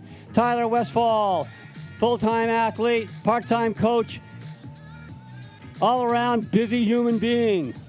Here he goes, Tyler Westfall, down into gate 21. He comes in, keeps the boat moving, 2-3 strokes to get through, but he didn't slow it down. Tyler Westfall on into the finish. Brazilian Pepe Goncalves. Nice and fast through gate 11, just like you'd expect. Watch the angle here. Comes in tight, sweeps the gate, keeps his bow light, comes in tight again. That's how the pros do it. Ho, bow control or what? Bow up between the poles, and Pepe is on the move. Pepe Goncalves, great kayak cross paddler, great big water paddler, great slalom paddler, many times World Cup podium paddler. And a backstroke, single stroke up in 20. That was fast.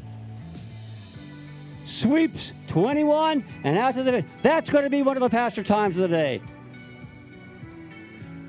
On course now, middle of the course from Slovenia, Martin Srabotnik. Srabotnik comes down, rudder, keeps him in line. He's going fast. Look at the angle, coming in tight. Single sweep on the up at 13.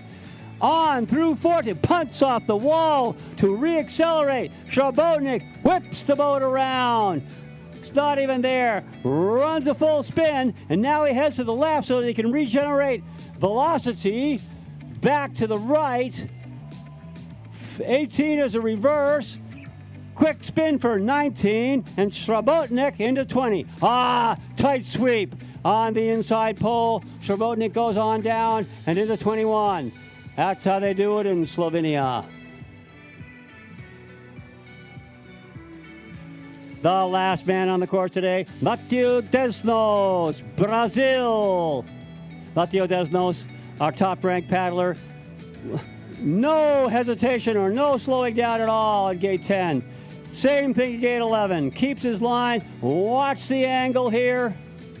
Look at that angle of entry. Again, a single stroke takes him through gate 13. Desnos through 14 and onto the pile. Gets himself turned chase tight to the pole. Grabs the top and runs direct. Runs direct to gate 16. Mateo Desnos doing the same kind of move here, except he runs full spin at 18. And he sets himself up for 20. 2 little fast acceleration strokes and a single sweep takes him through gate 20.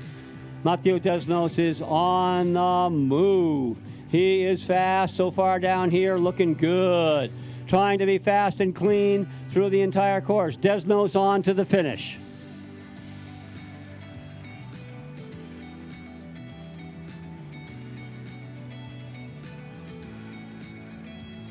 We've got about 15 minutes. We've got about 15 minutes until the start of the women's canoe class. 15 minutes.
We got about 4 minutes until the start of the men's race.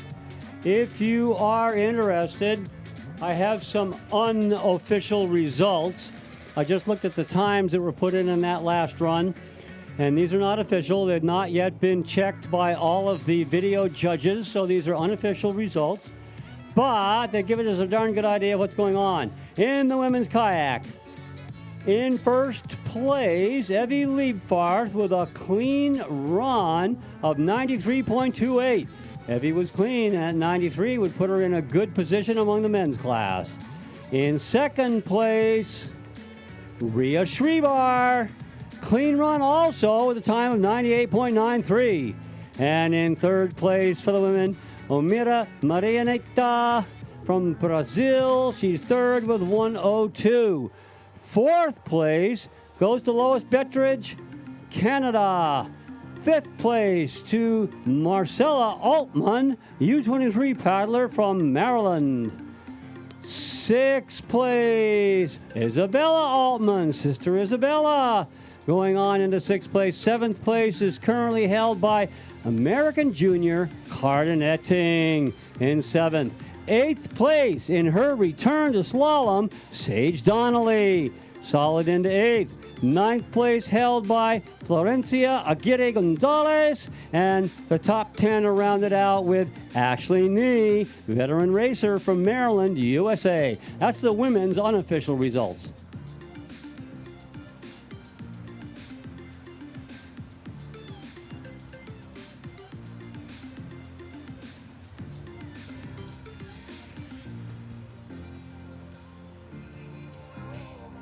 In the men's class, currently, again, unofficial, but just interesting. In first place, Pepe Concalves, a clean run at 86.12. Second place, also from Brazil, Mateo Desnos, had a touch, 88.85. And third place, being held by Slovenian Martin Sravotnik.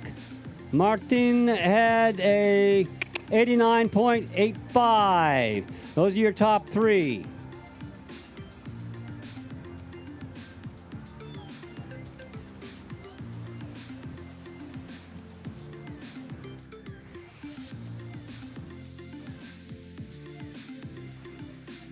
Looks like Tyler Westfall was in there in fourth with a clean run. Tyler Westfall. All right, actually five. Number 6, Kyler Long, also clean. Number 7, Kaylin Friedensen. Number 8, Jordan Sherman. Number 9, Merle Long. And to round out your top 10, Cole Christie Williams. Again, those are the place finishes and unofficial. The official times and results will come in as soon as all of the gatekeepers' sheets are in. They've been checked with all of the video. There's a time period for protests, and anybody who protests, once the scores are posted, the athletes and coaches will have 5 minutes to make an inquiry, and the inquiry can be about a gate touch.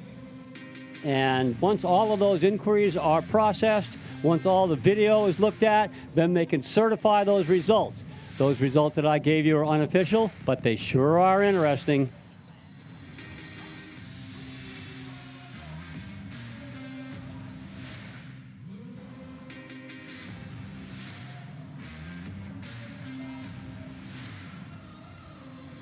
Okay, we have on the top, looks like Sage Donnelly switching from kayak to canoe.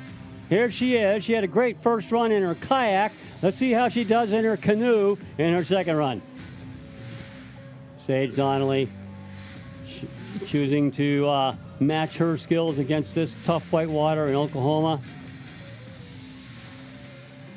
Sage is working real hard to make a comeback in slalom. She used to do slalom as a real young paddler, and she went on to do freestyle. She went on to do waterfalls, and now she's running slalom again. Full circle, Sage Donnelly. Nice conservative line in there. Super controlled. Nice control. Here's Sage. Look at that turn. She's going to come in as high as she can. Oh, nice and high into 13. Sage Donnelly on that. Keeps her bow light, and she comes across, catches the edge a little bit, stalls, but recovers nicely. She's out of gate 14, and she's in across, opts for the full spin, which does set her up with an excellent angle to hit that stopper. Look at that. That angle allowed her to run 16 direct. Sage Donnelly playing good tactics now, up on top of the pile, and she's going to have to go below 18. Sage ain't going to quit. She's not going to give up. Give her up, up, Sage. You can get this done. On she goes into gate 20 as an up. Does it on a back to a draw. Pulls hard on a draw stroke to get out into the current, and her switches sides to come into 21. Tries to keep the bow down. Oh, she's tight. In and out of 21. Sage Donnelly returning to slalom. So good to see Sage back on the slalom course.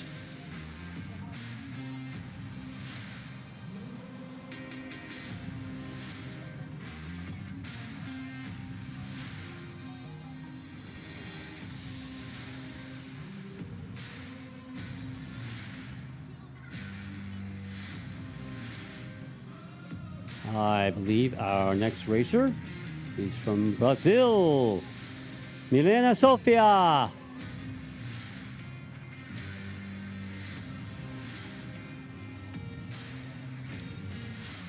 Milena Sofia this is a junior. She's a junior paddler. She's under 18. She's a young, skilled athlete working hard to get stronger and faster. On comes Milena. Opts for the full spin in 9. That's a nice, safe way to do that. She makes sure that she gets through the gate and is clean in the next gate. She can now accelerate down the drop. Got a pretty big angle, and it grabs the bow of her boat and does spin. Looks like that was the plan all along. Turns the boat, gets herself ready to get into the eddy, gets pushed down a little bit by the current, but she's going to keep that boat moving as she goes on through gate 13. Bell gets a slip, but she does get across the eddy line nicely into 14. Milena goes out, she takes her eyes, and she looks hard at gate 15, looks at the water, looks at the stopper, looks at the pile. And she slides off the back of the pile. She's going to reaccelerate. Hoop, hoop, hoop, hoop. You can do this. Hoop, hoop, hoop, hoop. And she is through. Milena Sofia, Brazil, surfs the stopper wave and gets herself lined up for 18. Carden, Etting, gate 12, tied into 13. Carden's from Bryson City, North Carolina, and she's a junior. She paddles both kayak and canoe. She crosses inside edge, tries to keep that boat moving as well as she can, and she gets back through 14, looks downstream, finds what the water is doing, gets a nice turn. Oh, and the bow got caught. The bow disappeared into that water and was shoved downstream. That was a tough break. She caught her bow in that downstream boil, and it took her downstream. She's readjusting. Carden Etting, junior paddler from Bryson City, North Carolina. Carden is headed back up for 18. She got pushed a little bit low there, and she is through 18 and out.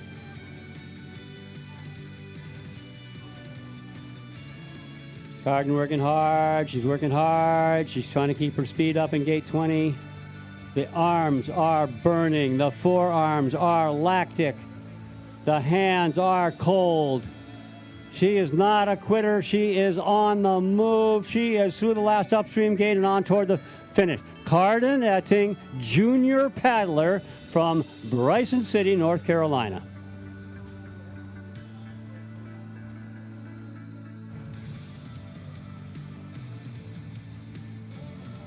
Looks to me like Isabella Altman. Isabella, training out of the Potomac Whitewater Club. Trains on the feeder canal, lives in Maryland, lives right close to the feeder canal. Coached by Sylvan Poverai. And into the eddy for a full spin. Coming out, nice angle, excellent angle through gate 10, down the close side, keeps her boat gliding, full spins as she goes through gate 11. Didn't take up too much time, but it put her cleanly through the gate. Oh, and the bow is down a little bit low into the gate, but stays moving. Caught a good surge on that eddy and got across to gate 14.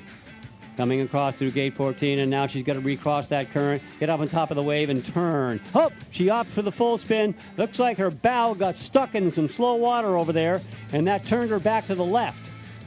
That meant she had to read it. So there she is. Oh, and the bow gets shoved again. Working on bow control will be a thing now, and she gets on down through, gets herself lined up, moves to the left so she can generate speed back to the right. Up on top of the pile, and she's below 18 and coming back up around. Followed closely on the heels by her sister. Here's Marcella Altman. Marcella is in tight into gate 13. That's a tough move. Marcella Altman nice into 14. Now she's going to come across that hard current, make the turn, and look at the stopper. Look at her focus on that stopper. She rides the top of the stopper and right through gate 16. Marcella Altman, U-23 paddler, training in the Potomac course on the feeder canal under the watchful eyes of Sylvan Poverai. Here comes Marcella as she goes down and through gate 19. She's going to accelerate, get across that eddy line. A single draw stroke, regular old Dufek stroke, across that eddy line and down to 21. Marcella's having a great run. She's fast and she's clean here on the bottom part. Marcella Altman, U-23 paddler. Right here now in gate 14, Canadian. Lois Betteridge.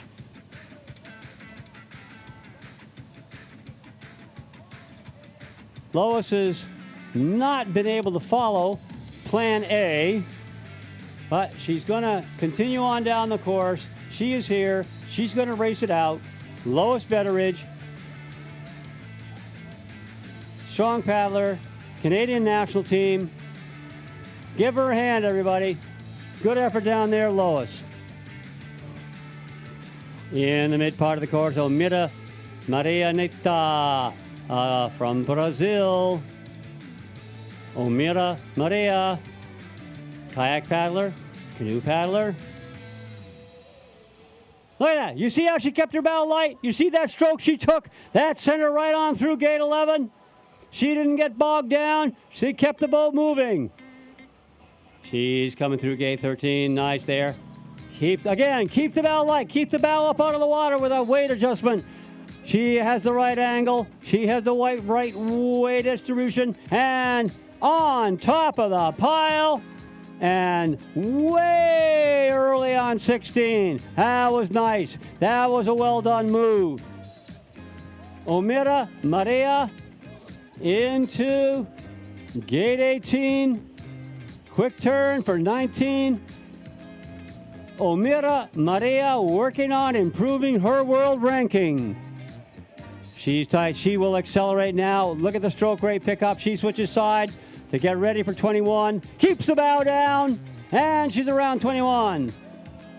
On her heels, Evie Leapbarth, Olympic medalist in this event. Evie gets the bow up, carves in, keeps moving through 13, keeps the bow light, carving in, keeps the boat moving through 14. Evie comes out, makes the turn, eyeballs the stopper. Oh, she spins. Look at the stern draw she did up there to keep the stern of her boat from getting swept downstream. She got on top of the pile. She used that stern draw, and it allowed her to go right around. Adjusting to a backstroke there, adjusting to another backstroke there. That's where you make your adjustments. That's where you're learning whitewater technique. The river throws you a problem, you solve the problem. Evie Leapfarth. Bryson City, North Carolina, keeps the bow down and is around 21. She's the last paddler in the women's C1 class. You have just witnessed Olympians at their peak running tough whitewater in Oklahoma City. awesome display of whitewater expertise.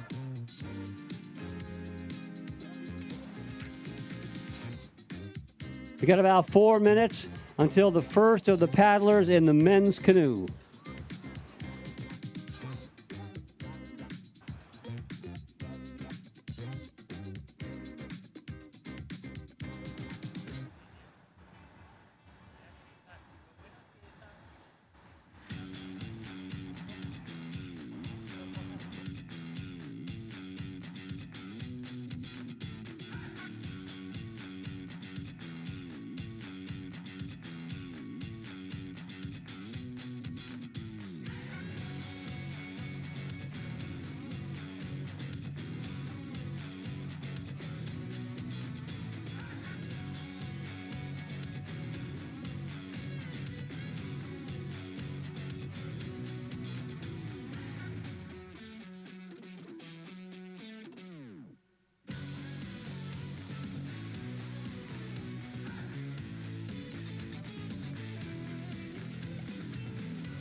On course, men's canoe. First paddler. Looks like Canadian junior Riker Harris. Not a forgiving move down to the bottom of that big drop. You're going to pass the drop on the very far right and then ride this unfriendly curler all the way across to the left. Well, a tough move to begin the race. Harris comes down, the next drop. Again, on top of that wave and turns the bow toward river right. Harris goes out, turns above the bollard, a little trickier. Oh, he got bounced. He got bounced back to the left. But Harrison giving up. He's coming out again to readjust. Now he's going to turn. Now he's going to come into the sticky eddy. And the eddy sticks him and sends him into a full spin. That looks like it may have been his plan all along. The angle was perfect. The spin was good. It set himself so he could keep the boat on line into gate 13. Nice light bow coming across to gate 14. That was well done. And he is now out. Going to hit the eddy and spin. This is going to set him up with an angle. Sets him up with an angle for the wave. Oh, his boat slides out. Caught his edge on the top of that boil, and it sent him downstream. Harris is coming back up, and he is ready to make the gate of 16. Up, up, up. He can do it. Give him a shout. Put your hands together. Riker Harris, Jr. from Canada. This is a tough course. This is a tough day. Some of these athletes have already made 3 runs, and this is their 4th run down the course. In front of me now, coming out of gate 14, Josh Gavert, another Canadian junior. Josh surfs the wave. Oh, gets his bow stuck a little bit in the water there, but it does set him up to make 16. That was patience. That was feeling the water. That was feeling his balance and making the adjustment on while in that wave. Josh Gavert in the Good and Plenty pink and black boat. He goes on through gate 18. And Josh is ready to negotiate gate 20, the upstream gate on the right.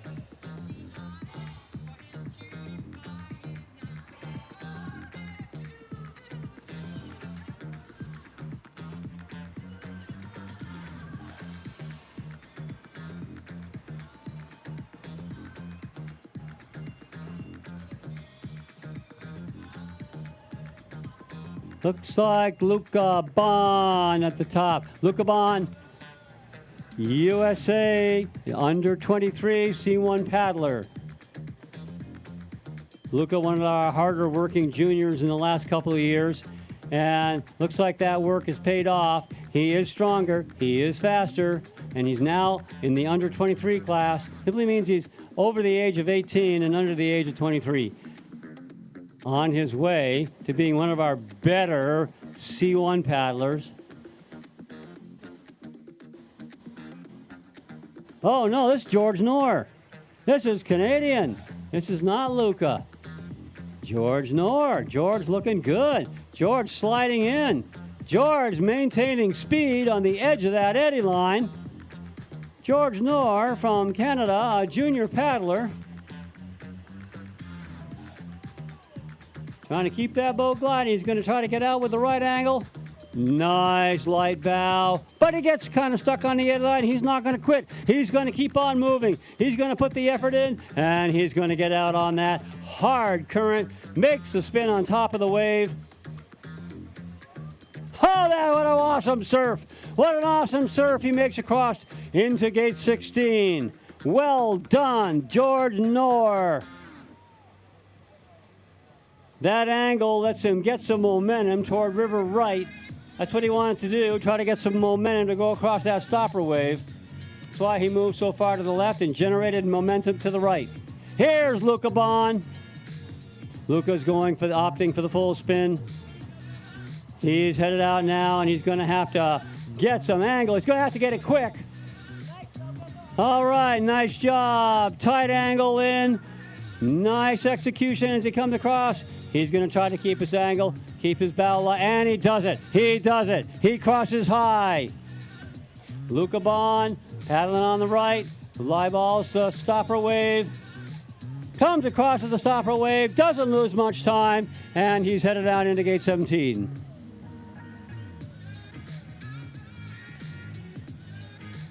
Luca working hard, trying to earn his spot, if he can, earn one of those spots on that U23 team for the World Championships in Foix. He doesn't know. That's his goal. He's working hard at it.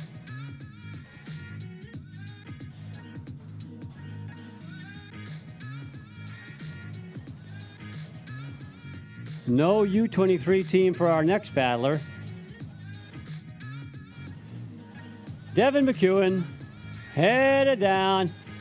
Devin out of Falls Village, Connecticut. Nice sweep, stroke, stern draw to keep himself gliding through the down at gate 11. There comes Devin looking across, looking to come in as tight as he can. He comes in nice and tight to gate 14. Again, crosses the most powerful, fastest current in the whole course. And makes it into gate 16. Barely squeaks in with a little limbo move. Stops, surfs, goes direct. You're there, why not go for it? The direct move, however, caught his bow and flipped him back to the other side. Devin heading into the up at gate 20. And Devin is being followed very closely by Tyler Gavert from Canada. Tyler, a junior paddler. Oh, and he catches his bow and up he comes. That was a nice, fast self-rescue there. Well done by young Gavert. He's heading on down now. Didn't miss the gate. Hardly missed a stroke. That was a fast roll.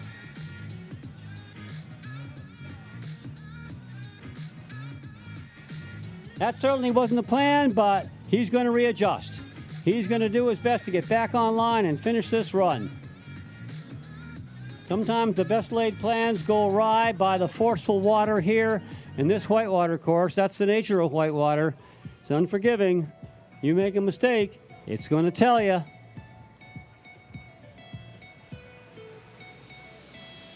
Of course, if you do it right, it's also going to tell you. So you'll know right away. You'll get an instant result on the test exam here. You know if you did it right, you know if you did it wrong. River can be rewarding, the river can be unforgiving.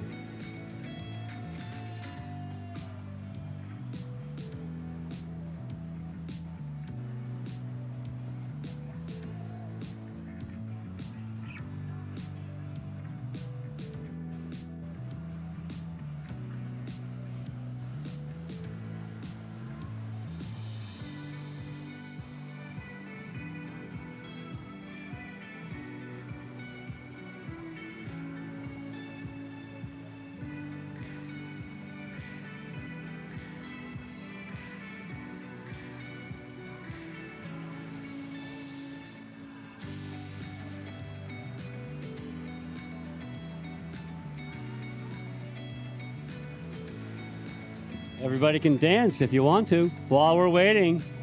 Get our dancing shoes on. Let's go. Everybody on the side.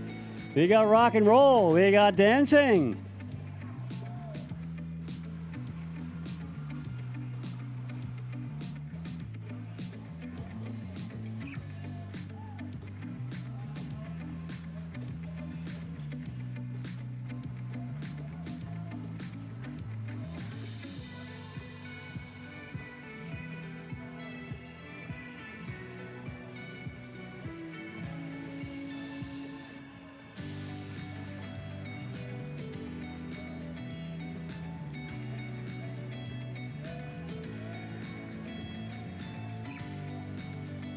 .48, Owen McKay, Canadian junior. Through into full spin. Coming out, looking at the current. Watch him set his angle here. Nice turn, great force across that heading line. Nice and high into 14. Owen McKay, Canadian junior. And he's looking at that. Can he get on top? He caught his edge, and the water pushed him downstream. Back around he'll go. He's going to negotiate 16. He's going to head to river left. There it is. There's the turn. Regenerate speed. Get across the pile. And that was nice. Nice speed. Caught his edge, and over he goes. He's going to have to try to regenerate some speed at gate 19. I know how his arms feel. His forearms are lactic. His hands are about dead. His shoulders ache. His biceps are strained. And he's still on course. And he still hasn't quit. And he's still headed down into gate 21. Nathan Francis on his tail. Nathaniel Francis. And he does a really fast spin. Francis is now located in Colorado. He's been training with the group up there in Boulder. And he's having a nice run. He had an awesome first run. He's trying to make it better on his second run. Oh, gets his edge a little high as he comes to gate 21.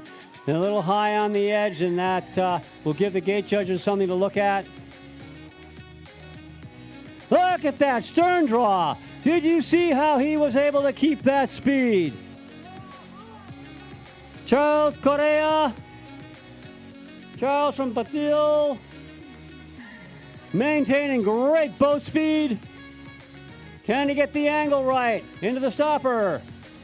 He does. He runs direct. Correa from Brazil. He does it again. On top of the stopper wave with the right angle and the right stroke. Correa's having a great run, and he's down into gate number 20. Oh, a little bow control issue down there. Judges are going to have to take a look at that one. And a little edge control issue at the next gate. Judges will have to look at that one as well. Got to keep those judges busy.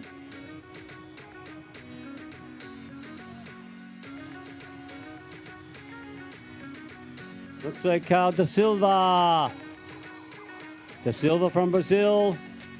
Comes out of 11. Can he turn tight? He can. He is in and out of 13 in a single stroke. Keeps the bow light. Comes into 14. He is going fast. He has got speed. Watch him generate. He'll look at the top of the pile. He gets onto it and runs 16 direct. Get on top of that pile and you can make the boat turn. A little stalled. A little stalled at the next stopper. Da Silva adjusts, gets around the pole, has to back through. Pretty sure that wasn't in his original plan, but now he is on the move again. Gate 20, Da Silva is on the move. Put your hands together for Da Silva, a paddler from Brazil, doing his best here in Oklahoma City to improve his world ranking. Next on course, our friend from Australia, Lachlan Bassett. Oh, and he's fast through gate 11. He kept his speed there. Little bobble. Gets the angle right, and that is the way you do it. You come in fast, you come in high, and you can get your head around the pole as fast as you can, losing no speed. He's opting for the full spin reverse. The reason is he can now generate speed to the right side of the river, and that lets him run direct at 16. He runs direct at 16, gets himself, again, maintaining momentum, and he gets to 18 in a perfect line. Bassett is on the move. Australia has some great paddlers. Here we've got a couple of them in this race. Lachlan Bassett, Australia, keeps his edges flat and drops into 21 beautifully on into the finish. Bassett. On course, Casey Eichfeld. Look at that. Rudder on the back. Keeps his boat gliding. Casey's a 4-time Olympian. Carving in, punting off the wall. Look, that accelerates him across the river.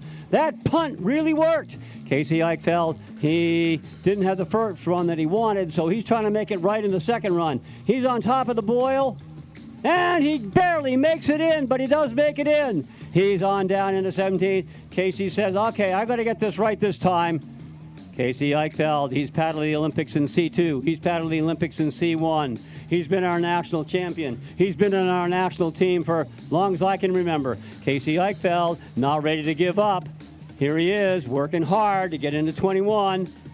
Oh, he keeps his boat flat. And on a sweep, he comes in a single stroke. Good run for Casey Eichfeld. Closely on his heels is Zach Bug Lock-in. Notice that fast execution at 11. Can he turn tight? Oh, he gets pushed a little low. He's about a half a boat length low, but he didn't stop. And he's pushed a little bit low there, but he's going to dig. Digs hard on that power stroke. Digs hard on a draw. No backstrokes for Bug. Stern draw, cross draw, stern draw, cross draw, and he makes it through. He's on down. He's generating some speed to river right through 17. Gets on top. Slides into the right spot at 18. Bug lock in. Can he do it? Can he better his first run? We will have to see. He had an awesome first run. Here goes Bug. Can he be faster? Keeps the boat flat. No edge control problem there. Bug locking on into the finish. Bug is our last racer today. Hey, it's good to see some people over there on the other side. Raise your hands and clap them together if you like what you saw today. These kids, these athletes did a great job. I am so glad some of you got to come out and see what's going on here at River Sport OKC. Remember, this is a place where you can learn how to paddle, so you can come sign up for lessons here at the headquarters at OKC. And if you think this sport looks cool, if you think you'd like to try it, or if your daughter, son, niece, nephew, granddaughter, grandson thinks they'd like to do it, bring them on over here to OKC, the River Sport Whitewater Center, and let them give it a try. They're not going to put them on this competition course right away. They'll put them on flat water, but who knows? A couple of years, they might be running slalom out here as well. We want to thank the people at River Sport for helping us host this race here today. I want to give a special thanks to all the volunteers who came out here on this wonderful balmy spring day and who tolerated 46 degrees and a north wind. You guys are tough. You guys are awesome. It's good to see you all out here. Results will soon be posted. The results of the American Team Trials race will be announced. Okay, we're going to announce who was fast, and we will let you all know that later. That will happen later in the headquarters. It's now 2:46. I don't know exactly what time all of the gate judge reviews will be concluded, but once the scores are officially finalized, we will know the percentages. We will know who the fastest people were. So if you want to stick around and see results, it'll be across the river at the building. I want to thank everybody for coming on here today. I'm Bert Hinckley. I hope to see you at another race sometime, somewhere else in the world. Thanks, Oklahoma City. Great time this weekend.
All right, athletes, coaches, we'll be doing awards in about 15 to 20 minutes right here in the Whitewater lobby.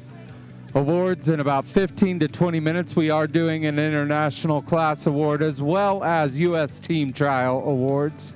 So stick around for that. We'll be right back.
Check.